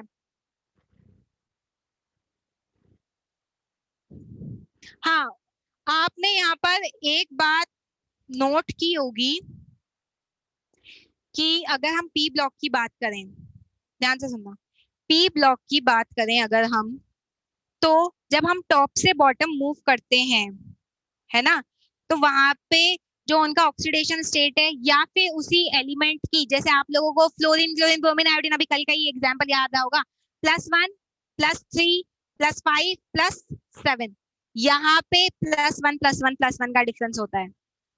समझ रहे हो? यहाँ पे ऑक्सीडेशन स्टेट्स में +1 का डिफरेंस देख लो ना, +2 +3 +4 +5। आई बात समझ में? है ना? ये बात ध्यान में रखना। उसके बाद में एक और जो आपको ध्यान में रखना ही है कि जब आप वहां पे टॉप से बॉटम मूव करते थे तो जो लोअर ऑक्सीडेशन स्टेट है इनर्ट पेयर के कारण स्टेबल होती थी। इनर्ट पेयर के कारण मतलब कि जैसे मैंने आपको बताया था ना कि नाइट्रोजन वाला ले लो या फिर उसके ऑक्सीजन वाला ग्रुप ले लो, है ना, +2 का डिफरेंस आ जाता था इनर्ट पेयर वाले में। अगर +6 स्टेबल है तो लास्ट वाले में +4 होती थी, लास्ट वाला जो एलिमेंट होता था उसमें +4 होती थी, है ना। यहाँ पे ऐसा होता है कि यहाँ पे जो क्या बोलते हैं हाइयर वाली होती है ऑक्सीडेशन स्टेट, वो टॉप से बॉटम मूव करते हो तो उसकी स्टेबिलिटी बढ़ती है, उस ऑक्सीडेशन स्टेट की स्टेबिलिटी बढ़ती है हाइयर ऑक्सीडेशन स्टेट की। और जब आप लेफ्ट से राइट में मूव करते हो, जब आप इस तरह से मूव करोगे तो जो हाइयर ऑक्सीडेशन स्टेट की स्टेबिलिटी घटेगी। समझ रहे हो? हाइयर ऑक्सीडेशन स्टेट में जाने की जो उनकी है कैपेबिलिटी वो कम होती जाएगी। और जब टॉप से बॉटम मूव करोगे तो जो हाइयर ऑक्सीडेशन स्टेट वो टॉप से बॉटम में क्या होती जाएगी, बढ़ती जाएगी। ये सब बातें लिखी हुई है इसमें। उसके बाद में नेक्स्ट आ जाते हैं हम पेज नंबर 224 पे। देखो ट्रेंड्स इन M+2 से M, स्टैंडर्ड इलेक्ट्रोड पोटेंशियल, मतलब यहाँ पे रिडक्शन पोटेंशियल की बात की गई है, ध्यान से सुनना। हाँ दोनों ऐसे ही निकलेंगे, Zn+2 में 4s से ही दोनों इलेक्ट्रॉन्स नहीं मूव होंगे। हाँ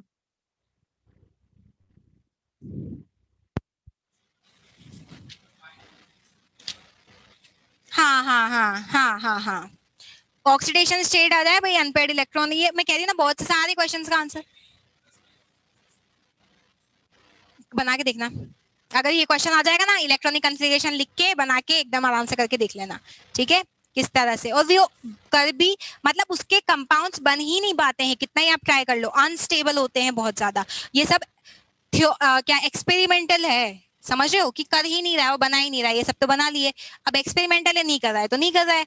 अब आवाज नहीं, ध्यान से सुनो, इलेक्ट्रोड पोटेंशियल की बात की जा रही है अब। इस पूरे के पूरे इलेक्ट्रोड पोटेंशियल आप मुझे बताओगे, इलेक्ट्रोड पोटेंशियल मतलब कौन सा, ऑक्सीडेशन पोटेंशियल या रिडक्शन पोटेंशियल? रिडक्शन पोटेंशियल, है ना। आपको मैंने बताया था ना इलेक्ट्रोकेमिस्ट्री चैप्टर में कि भाई अगर आपको सिर्फ इलेक्ट्रोड पोटेंशियल मतलब रिडक्शन पोटेंशियल की बात कर रहा है, यहाँ पे M+2 से M रिडक्शन पोटेंशियल। मेटल्स का रिडक्शन पोटेंशियल पॉजिटिव होता है कि नेगेटिव होता है?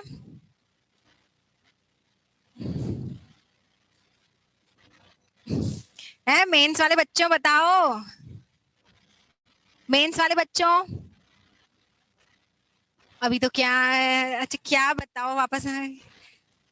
मैंने पूछा है electrode potential of metals is positive और नेगेटिव। देखो हम तो पॉजिटिव नेगेटिव, नहीं नहीं positive negative, negative positive, zero zero zero. क्या नेगेटिव होता है, क्या होता है नेगेटिव इनका जो, अब आवाज नहीं, ध्यान से सुनो, इनका जो इलेक्ट्रोड पोटेंशियल होता है वो कैसा होता है, नेगेटिव होता है। लेकिन एक एक्सेप्शन भी है इसमें, 3D सीरीज में, कॉपर भाई साहब, हाइड्रोजन के बाद में होता है वो इलेक्ट्रोकेमिकल सीरीज में कॉपर, बाद में होता है ये कॉपर, जिसका क्या होता है, पॉजिटिव होती है इलेक्ट्रोड पोटेंशियल। मतलब हाइड्रोजन डिस्प्लेस ही नहीं कर पाता है ये एसिड के साथ में, समझ रहे हो, हाइड्रोजन डिस्प्लेस ही नहीं कर पाता है ये एसिड के साथ में, हाइड्रोजन से लीस्ट रिएक्ट उसमें आ जाता है ये, समझ रहे हो। रिएक्टिविटी सीरीज पढ़ी होगी ना आपने, उसमें भी देखो हाइड्रोजन के बाद आता है कॉपर, इसका पॉजिटिव इलेक्ट्रोड पोटेंशियल होता है, ऐसा क्यों, इसका पॉजिटिव ऑक्सीडेशन पोटेंशियल होता है, ऐसा क्यों। कल आपको याद आ रहा हो तो इलेक्ट्रोड पोटेंशियल के लिए मैंने 3 फैक्टर्स बताए थे आपको, इलेक्ट्रोड पोटेंशियल के लिए 3 फैक्टर्स बताए थे कल मैंने। सबसे फर्स्ट जो फैक्टर था वो बताओ क्या है कल, अरे कल कब बताए थे, हम तो पूरे टाइम एक्टिव थे, कल कब बताए थे बताओ, क्या पढ़ रहे हो, एक सब एक एक गाल पे अपने चाटा लगा रहे, एक एक सब अपने अपने गालों पे लगाना, दूसरों के तो मत लगा लेना। क्या कर क्या रहे हो बताओ, हाँ कहाँ पेस्ट टर्न कर रहे हो बताओ, हाँ आप जो बिल्कुल पीछे छुपे हुए हैं। सबसे फर्स्ट फैक्टर क्या होता है, हाँ हार्दिक ने आंसर दे दिया है। अरे कल कुछ याद आ रहा है, ऑक्सीडाइजिंग नेचर ऑफ फ्लोरीन, हाँ वो फ्लोरीन में यहाँ पे मैंने इस टाइप से hydration energy electron gain enthalpy, अरे हाँ अब आ गया, अब तो आ गया, हाँ वेरी गुड, बहुत बहुत सही, बहुत अच्छा। अब मेंस भी है 2 महीने बाद, हाँ याद आ गया याद आ गया याद आ गया याद आ गया, 3 मई को पेपर भी है, अरे 3 को ही क्या, हाँ याद आ गया याद आ गया, बहुत सही। शॉर्ट टर्म मेमोरी लॉस तो क्या करोगे 2 महीने बाद, वापस से क्लासेस लगवा देंगे 2 महीने बाद आप लोगों की, है ना, वापस से सारा रिवाइज करवाएंगे आपको। अब ध्यान से सुनो, आवाज नहीं, एक्चुअल में क्या होता है, कॉपर में हम बॉन्ड डिसोसिएशन इंथैल्पी, हाँ वहां पे हमने 3 फैक्टर्स पढ़ते, bond dissociation enthalpy, electron gain enthalpy और हाइड्रेशन इंथैल्पी, है ना।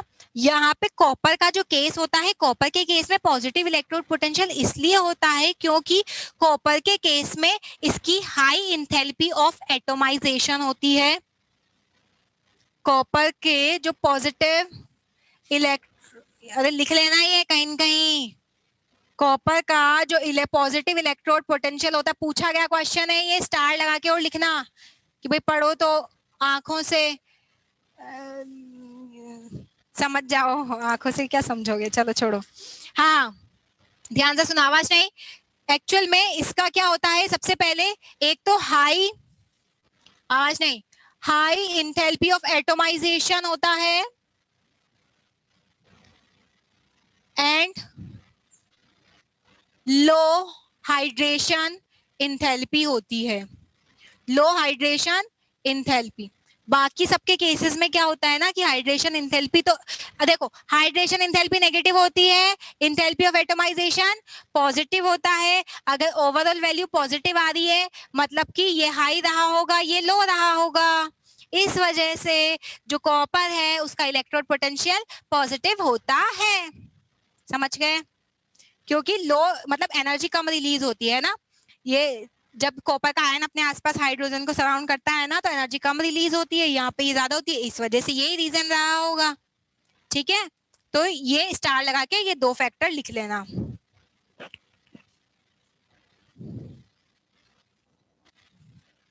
समझ गए, ठीक है। हाँ हाँ इंडेक्स क्वेश्चन, आवाज नहीं, देखो आवाज नहीं आवाज नहीं आवाज नहीं, नोट डाउन कर लिया ना, नोट डाउन करते जाना, इंडेक्स क्वेश्चन देखो, हाँ हाँ वो रीजंस नहीं, आवाज नहीं, अब मुझे कोई भी आवाज करते हुए दिख गया ना क्लास के बाहर, मैं नहीं जाऊंगी उसको भेजूंगी, मतलब कुछ तो ऐसे, अच्छा वाह हम तो बातें कर लेते हैं, अच्छा होगा क्लास के बाहर चली जाएंगी ये। हाँ हाँ यही है यही है यही है, वो उसने कुछ ज्यादा ही समझदार बन के हिंट दे दिए, यही है इसका आंसर। ठीक है, अब देखो ध्यान से सुनो, आपको क्वेश्चन दे रखा है why chromium plus two is reducing and manganese plus three is oxidising. इतनी बार पूछा गया क्वेश्चन है ये, इतनी बार पूछा गया क्वेश्चन है, ऑक्सीडाइजिंग रिड्यूसिंग, बस यही क्वेश्चन पूछते हैं एग्जाम में। और इस चैप्टर में तो ऑक्सीडाइजिंग रिड्यूसिंग का तो एक लेके ही चलना, पूछ ही लेगा ऑक्सीडाइजिंग, पता नहीं क्या इंटरेस्ट आता उनको। ध्यान से सुनो, सबसे पहले क्या लिखोगे आंसर में, क्रोमियम, क्रोमियम का एटॉमिक नंबर कितना होता है 24, लिख देना 4s2 सॉरी 4s1 3d5। वैसे ही मैग्नीज के लिए भी लिख देना सेम, 25 के लिए 4s2 3d5। क्रोमियम में जरा +2 बना के देख लेना, दर्शन कर लेना कि +2 दिख कैसे रहे हैं। क्रोमियम में +2 एक बार बना के देख ही लेना। क्रोमियम में +2 सबसे पहले एस से गायब करोगे, उसके बाद में क्या हो जाएगा 4s0 3d4 और Mn+2। ऐसे ही आंसर लिखना एग्जाम में, वहां ज्यादा समझदार बन के एक लाइन में आंसर मत लिख के आ जाना कि पता होगा एग्जामिनर को तो इलेक्ट्रॉनिक कन्फिगरेशन हम क्यों लिखे हैं, हाँ हमारा ईगो हर्ट हो जाएगा। मैग्नीज पे +3 करेंगे तो क्या होगा 4s0 3d4। अब यहाँ पे आप मुझे बात बताओ, ध्यान से सुनना, क्रोमियम +2 जो दोनों में ही कौन सा होता है 3d4 इलेक्ट्रॉनिक कन्फिगरेशन होता है ना, लेकिन इसने बोला है कि क्रोमियम +2 तो रिड्यूसिंग होता है, मैग्नीज +3 कैसा होता है ऑक्सीडाइजिंग होता है। अच्छा रिड्यूसिंग होता है मतलब पास वाले को क्या करता है रिड्यूस कर देता है, तो मतलब खुद का क्या कर लेगा ऑक्सीडेशन, ऑक्सीडेशन कर लेगा, मतलब एक इलेक्ट्रॉन को रिमूव कर लेगा, तो मतलब एक इलेक्ट्रॉन को रिमूव कर लेगा तो क्या बन जाएगा ये क्रोमियम +3। क्रोमियम +3 में आपको पता है 4s0 3d3, ठीक है। सिमिलरली यहाँ पे अगर मैं बात करूं तो हाँ मैग्नीज के केस में आपको पता है कि ये क्या बोलता है, ये कैसा है ऑक्सीडाइजिंग, मतलब पास वाले का ऑक्सीडेशन कर रहा है, मतलब खुद क्या हो जाएगा रिड्यूस हो जाएगा, मतलब ये मैग्नीज +2 में क्या हो जाएगा 4s0 3d5। अब ये यूं पूछना चाह रहा है कि ये भाई साहब इसमें जाना चाह रहे हैं, ये भाई साहब इसमें जाना चाह रहे हैं, ऐसा क्यों। ध्यान से सुनना, एक्चुअल में क्या होता है कि क्रोमियम वाले केस में जो क्रोमियम +2 है वो क्रोमियम +3 में ज्यादा स्टेबल होता है। अगर आपसे स्टेबिलिटी की बात कर ली जाए, इसी एक ही क्वेश्चन में 3-4 क्वेश्चन मर्ज हैं, इसलिए ध्यान से सुनो, क्रोमियम +2 से क्रोमियम +3 में आपको याद हो तो जो यहाँ पे दो जब डी जनरेटेड ऑर्बिटल्स होती हैं, किसकी डी ऑर्बिटल की, यहाँ पे दो में क्रिस्टल फील्ड स्प्लिटिंग एनर्जी पढ़ रखा है कभी, T2G EG, T2G EG, मुझे चक्कर आ जाएंगे, T2G EG पढ़ रखा नहीं सुन रखा, कोऑर्डिनेशन कंपाउंड नहीं पढ़े हो,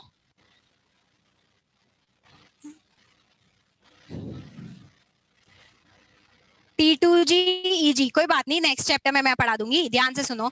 एक्चुअल में क्या होता है ना कि डी ऑर्बिटल्स जो है जब उनको कोई लिगेंड अप्रोच करता है तो इनकी स्प्लिटिंग हो जाती है।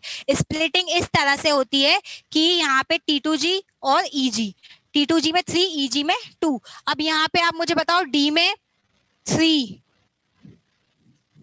स्टेबल हो गया, समझ रहे हो, और इसमें D में 5 स्टेबल हो गया, ये भी समझे। इस वजह से जो क्रोमियम +2 है वो रिड्यूसिंग है और मैग्नीज +3 क्या है ऑक्सीडाइजिंग है। देखो आप यहाँ पे T2G EG वाला आंसर दे रखा है, आंसर में देखो कोऑर्डिनेशन कंपाउंड में बताऊंगी, और ये क्या होता है एक्चुअल में जब डी ऑर्बिटल होती है उनमें आपको पता है सभी की सेम एनर्जी होती है, हाँ, DXY, DYZ, DZX इन सभी की सेम एनर्जी होती है ना, लेकिन कोई लीगेंड कोई बाहर से आ रहा है, कोई इनको अप्रोच करता है ना, तो इनकी स्प्लिटिंग हो जाती है, स्प्लिटिंग हो जाती है इस तरह से 3 और 2 में, T2G और EG में। तो यहाँ पे अगर यहाँ पे D में 3 रहेंगे तो ज्यादा स्टेबल रहेगा, समझे? एग्जैक्टली हाफ फील्ड हो गया ये उस अकॉर्डिंग देखा जाए तो, ठीक है। और यहाँ पे मैग्नीज उसमें तो एक्स्ट्रा स्टेबिलिटी उसमें मैग्नीज में D5 बन के आ गई है। हाँ हाँ एग्जैक्टली अपने स्टेबल ऑक्सीडेशन स्टेट में जाने के लिए ही ऑक्सीडाइजिंग या रिड्यूसिंग एजेंट बन जाते हैं, समझे? अरे मोटिवेशन, सब मोटिवेटेड ही हो। नहीं नहीं, क्या मोटिवेशन, मैं खुद डीमोटिवेटेड हूँ आप लोगों को क्या मोटिवेट करेंगे? अच्छा हाँ, नहीं नहीं सही बात है। कुछ टाइम बाद कि मैम गाना गाना गाना, फिर कुछ टाइम अरे मैम चलो चाय कॉफी भी मंगवाई दो, अब गाना चल ही रहा है तो अब इतना कर ही दिया है तो चलो कचौरी वगैरह भी मंगवाई दो। कुछ ऑनलाइन वालों ने तो मंगवा भी लिया होगा, हाँ जोमेटो से अभी तक। डिस्कशन नेक्स्ट वीक, अच्छा अच्छा। अभी अभी इतनी जल्दी सेचुरेशन स्टेट आ गई है, 1 बजे तो पढ़ना स्टार्ट किया है, 2:30 पे सेचुरेशन स्टेट आ गई है। अब सब यहाँ से जा रहा है, यहाँ से है, यहाँ से तो जाने का, यहाँ से आवाज नहीं, ये चैप्टर ही ऐसा है, अगर ये थियोरेटिकल पढ़ने लग गए ना पूरा तो कंफ्यूज हो जाओगे। हाँ अपना तो कुछ एक अलग ही चल रहा है, मैं तुझे पढ़ाता हूँ तू मुझे पढ़ा, है ना, हम अलग ही पढ़ेंगे, हमारा ऐसा ही चल रहा है हमारा, कब से देख रही हूँ मैं। आवाज नहीं, हाँ। उसके बाद में नेक्स्ट आ जाओ आप यहाँ पे डी, अगर यहाँ पे M+3 से M+2 की भी बात करें, सबका आंसर बस यही है, देख लेना एग्जैक्टली हाफ फील्ड। अब आप मुझे एक बात बताओ, आपको दिमाग कहाँ लगाना पड़ा? इसने खुद नहीं बोल दिया ये रिड्यूसिंग है, इसने खुद नहीं बोल दिया ऑक्सीडाइजिंग है, इलेक्ट्रॉनिक कन्फिगरेशन में उस करके, हाँ भाई बिल्कुल सही बात बोली है, वही तो प्रूफ करना है हमें, है ना, कुछ अलग से तो प्रूफ करानी है हमने कि हाँ अच्छा ठीक है भाई सही बात है। अब जैसे trends in stability of higher oxidation state,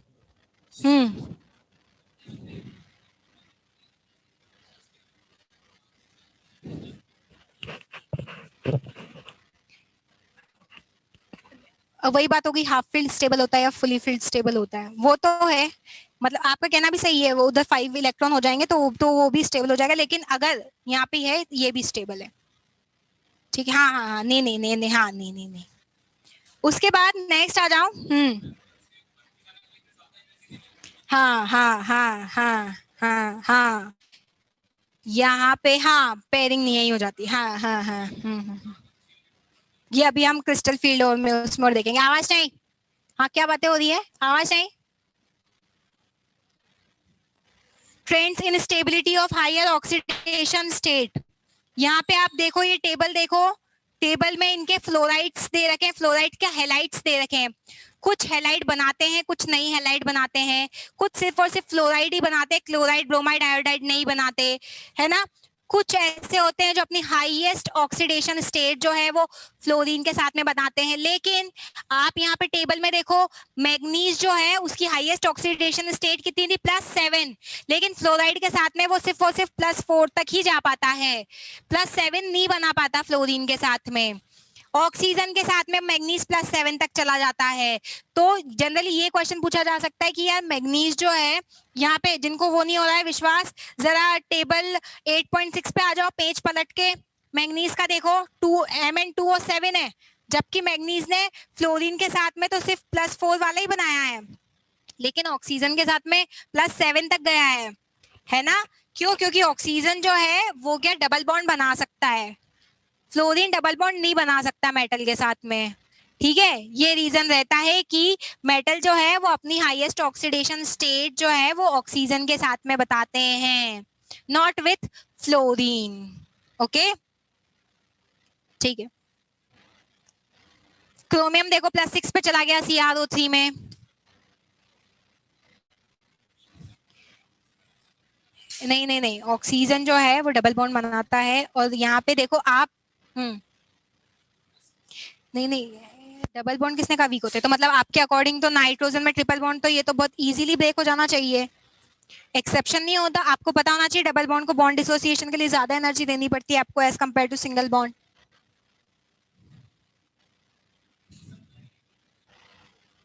double bond weaker नहीं, पाई बॉन्ड वीकर होता है सिग्मा से। एक सिग्मा एक पाई, एक सिग्मा एक पाई, यहाँ पे एक सिग्मा। ठीक है, हाँ आवाज नहीं, ठीक है। अब यहाँ पे क्वेश्चन देखो, एग्जाम्पल देखो, how would you account for the increasing oxidising power in the following series. इसका आंसर कैसे लिखोगे? इसने तो बहुत ही छोटा शॉर्ट आंसर दे रखा है, आपको आंसर कैसे लिखना है मैं बता देती हूँ।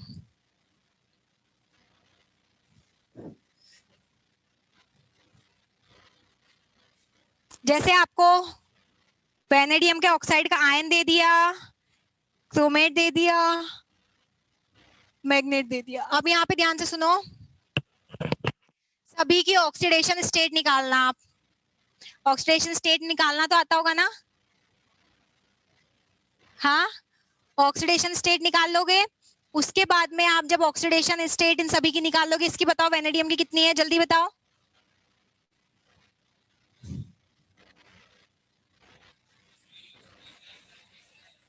कितनी?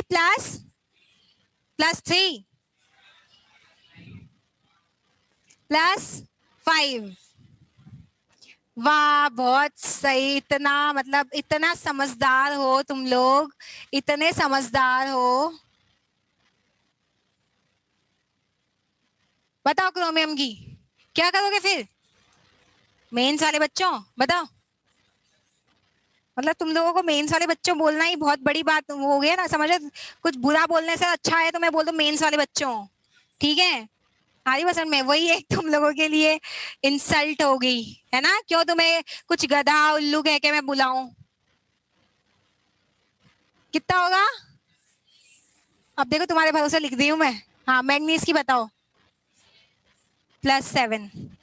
इसने बोला है कि ऑक्सीडाइजिंग पावर ऐसे इंक्रीज हो रही है ना? क्यों ऑक्सीडाइजिंग पावर इंक्रीज हो रही है? क्योंकि आपको पता है कि हाईएस्ट ऑक्सीडेशन, अगर आप इधर से इधर मूव करते हो तो जो ऑक्सीडेशन स्टेट है लार्जर, उसमें लार्जर ऑक्सीडेशन स्टेट है उसकी स्टेबिलिटी कम होती जाती है। समझ रहे हो? अभी बताया था थोड़े टाइम पहले ही कि लार्जर वाली जो ऑक्सीडेशन स्टेट है उसकी स्टेबिलिटी कम होती जाती है जब आप लेफ्ट या मूव कर रहे हो। तो यहाँ पे तो इस वजह से इसकी ये कम, सबसे कम स्टेबल है +7, तो इस वजह से ये सबसे ज्यादा ऑक्सीडाइजिंग होगा। समझ गए ये बात? लिख लो, इसमें लिख लो, नोट डाउन कर लिया करो जो जो मैं बताऊं, लिख लो खुद के वर्ड्स में। क्या लिखोगे कि सबसे पहले तो इनके ऊपर इनकी ऑक्सीडेशन स्टेट लिख देना, फिर उसके बाद लिख देना on moving from left to right in d block. लिखो इसी में answer, on moving left to right, answer में लिखो on moving left to right in D block, the stability of higher oxidation state, the stability of higher oxidation state decreases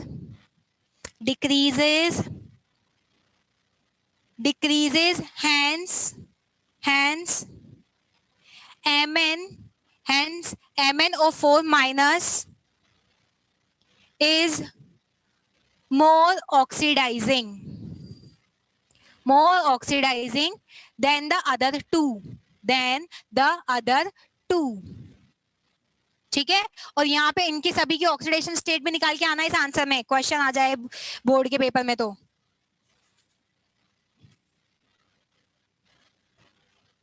ठीक है, उसके बाद में next chemical reactivity and E not values वही है, electrode reduction potential की values की बात करी जा रही है, केमिकल रिएक्टिविटी की बात की जा रही है कि भाई किस तरह से। अब वही है केमिकल रिएक्टिविटी मतलब क्या होता है, आपको बोल दे भाई ये रिएक्टिव है नहीं है रिएक्टिव, तो क्या बोलोगे? अच्छा देखो, जो जितना जल्दी अपना आयन बना ले वो उतना ज्यादा रिएक्टिव है कि नहीं? पॉजिटिव वाले जैसे आपने पढ़ा है ना, अल्कली मेटल बहुत रिएक्टिव होते हैं, एक ही इलेक्ट्रॉन चाहिए होता है उनको, तो हेलोजेंस भी रिएक्टिव होते हैं। क्यों? एक ही इलेक्ट्रॉन उनको चाहिए होता है, यहाँ पे एक ही इलेक्ट्रॉन देना होता है इनको, है ना? तो बस वही बात है, वही इसमें बात कर रखी है। तो अब यहाँ पे एग्जाम्पल के क्वेश्चंस में आ जाओ। एग्जाम्पल, हाँ इरेगुलरिटी हो रही है इसमें क्योंकि 1 और 2 में ये जो भी ये देख लेना है ना, इरेगुलर ट्रेंड होता है। 8.7 क्वेश्चन पूछा गया है, स्टार लगा लो। 8.7 क्वेश्चन पूछा गया है, इसमें स्टार लगा लो। इसका आंसर कैसे लिख के आओगे एग्जाम में? इसका आंसर अभी बताया मैंने क्या करना, आंसर कैसे लिखना होता ना, वो ये थ्योरी आपको याद नहीं रहने वाली इसकी वर्ड टू वर्ड, ठीक है ना, कि पता चले हम तो यही आंसर रट के चले गए, वहां इलेक्ट्रोड की जगह रिडक्शन करके ऑक्सीडेशन करके कुछ और लिख के आ गए हैं। तो क्या होगा, आपको यहाँ पे दे रखा है ई नॉट की वैल्यू किसके लिए, Mn+3 से Mn+2, ये ज्यादा पॉजिटिव होती है, ज्यादा पॉजिटिव होती है किसके रिस्पेक्ट में, क्रोमियम +3 से +2, क्रोमियम +3 से +2 एंड Fe+3 से Fe+2। क्या आंसर लिख के आओगे बताओ? सबसे पहले फर्स्ट इलेक्ट्रॉनिक कन्फिगरेशन लिखना मैग्नीज का, समझ रहे हो, इलेक्ट्रॉनिक कन्फिगरेशन लिखना मैग्नीज का, मैग्नीज +3 का लिखना, मैग्नीज +2 का लिखना, है ना। सिमिलरली यहाँ पे इन दोनों का भी के लिए भी यही काम करना, इन दोनों के लिए भी यही काम करना, फिर इनको कंपेयर कर लेना, ठीक है। कहीं एग्जैक्टली हाफ फेल्ड हो ऐसे बन रहा है क्या, है कि नहीं, समझो। अगर सपोज मैग्नीज +3 में यहाँ पे क्या होता है, इसका 4s2 3d5 होता है ना, तो अगर यहाँ पे +3 की बात करें और +2 की बात करें, तो आप मुझे बताओ ये +3 में रहना चाहता है या +2 में रहना चाहता है? +2 में रहना चाहता है। किस में रहना चाहता है? ये +2 में रहना चाहता है ना। तो मतलब कि ये किस में रहना चाहता है? +2 में। वैसे ही आप इन दोनों के लिए, इनके लिए भी बता देना, है ना। तो अब आप मुझे एक बात बताओ, अगर ये +2 में रहना चाहता है, तो अगर आपने मैग्नीज +3 लिया है, तो वो जल्दी से क्या करेगा, एक इलेक्ट्रॉन लेके मैग्नीज +2 में कन्वर्ट हो जाएगा, है ना। एक इलेक्ट्रॉन लेके ही उसको क्या करना होगा, मैग्नीज +2 में कन्वर्ट हो जाएगा। अब मैग्नीज +2 में कन्वर्ट हो गया, तो अब यहाँ पे इस तरह से क्या बोलेंगे, इसमें ज्यादा रहना पसंद करेगा ये, तो यहाँ पे जो नेट जो वैल्यू होगी इस कन्वर्जन के लिए वो क्या होगी, ई नॉट की वैल्यू मच मोर पॉजिटिव होगी, मच मोर पॉजिटिव होगी एज रिस्पेक्ट टू बाकी अदर टू। इनके भी इलेक्ट्रॉनिक कन्फिगरेशन लेके फिर इन सब तीनों को एक साथ लिख के कंपैरिजन कर लेना, ठीक है, उससे पता चल जाएगा आपको।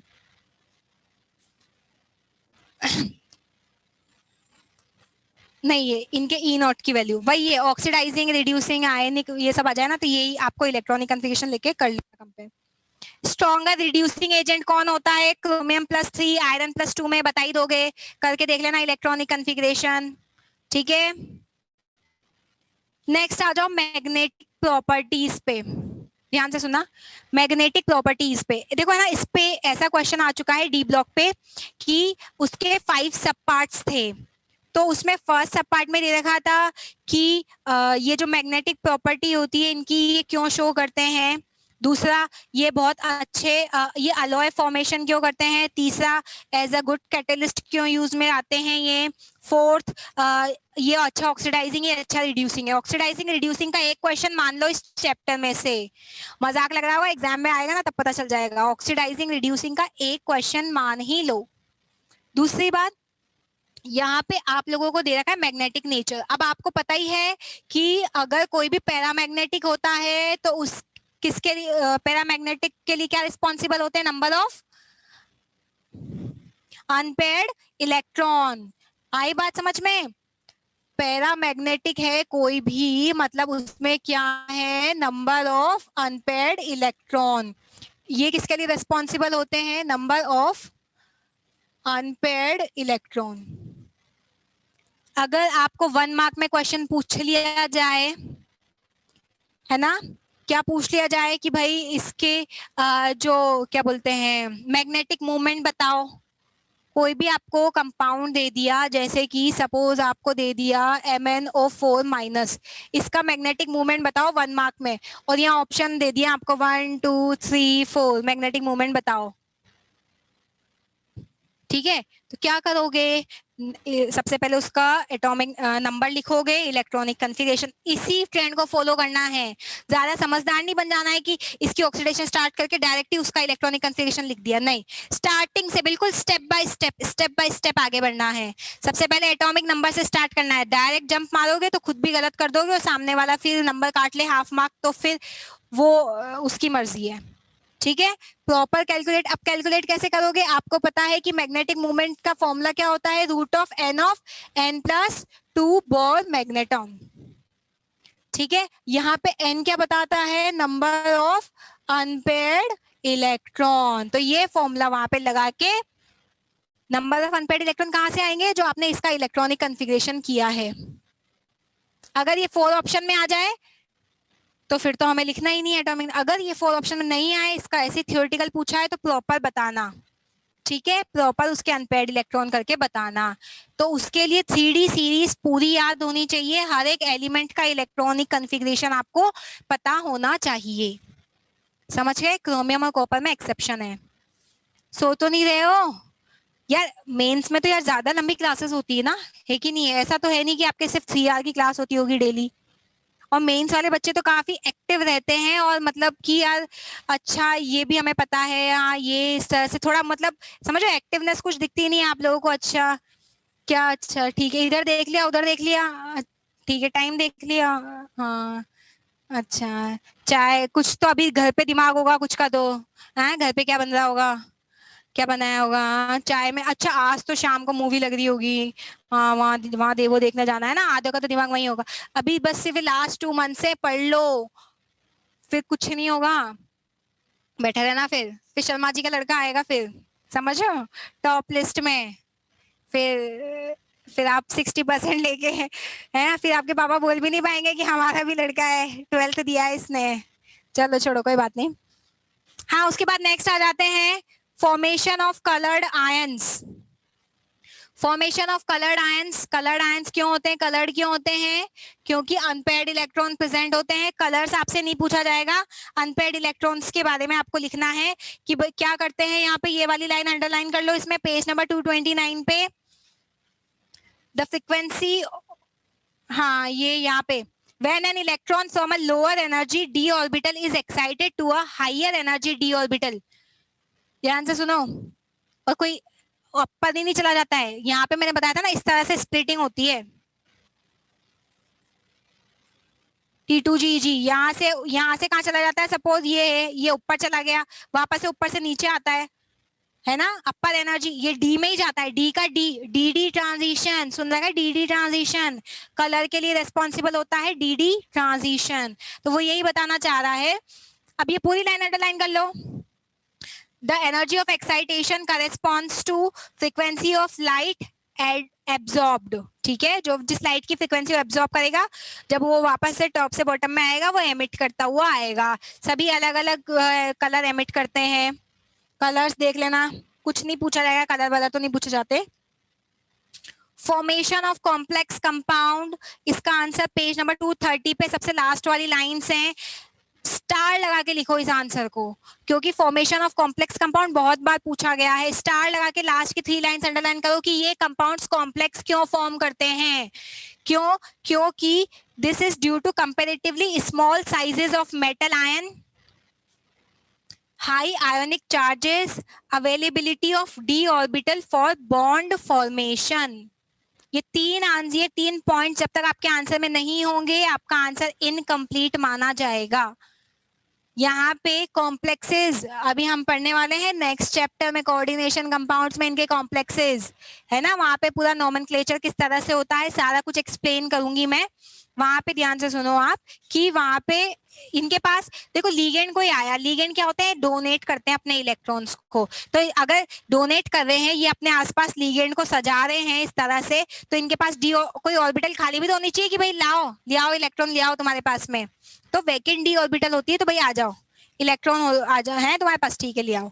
ठीक है, इस वजह से complex formation. Catalytic property star लगा लो, ये सब पूछे गए क्वेश्चन है, पूछे गए क्वेश्चन है। 3 मार्क में पूछ सकता है, 1 मार्क में असर्शन रीजन पूछा जा सकता है। ये वाली ये प्रॉपर्टीज बहुत बार पूछी गई है, लास्ट 5 इयर्स में देख लेना, 2-3 बार आपको दिख जाएंगे, इसके क्वेश्चंस मिल जाएंगे आपको आराम से।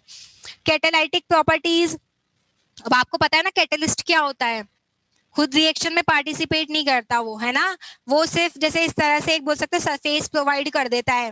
क्या करता है रिएक्टेंट्स को, है ना, जैसे आपने देखा होगा ना पैलेडियम वो कौन सी वाली रिएक्शन है वो, हाँ हाइड्रोजनेशन रिएक्शन, एल्कीन एल्केन में कन्वर्ट हो जाता है पैलेडियम प्लेटिनम की प्रेजेंस में। हाँ, तो वो क्या है, वो डी ब्लॉक के एलिमेंट्स ही तो हैं। तो के कैटलिस्ट के तरह वो एक आपने भी पूछा था आरएच जो था वो क्या है, वो भी तो डी ब्लॉक का एलिमेंट ही है। तो वो भी कैटलिस्ट की तरह बिहेव करता है। ये क्या करते हैं, सरफेस प्रोवाइड करते हैं, सरफेस प्रोवाइड करते हैं फॉर बॉन्ड फॉर्मेशन।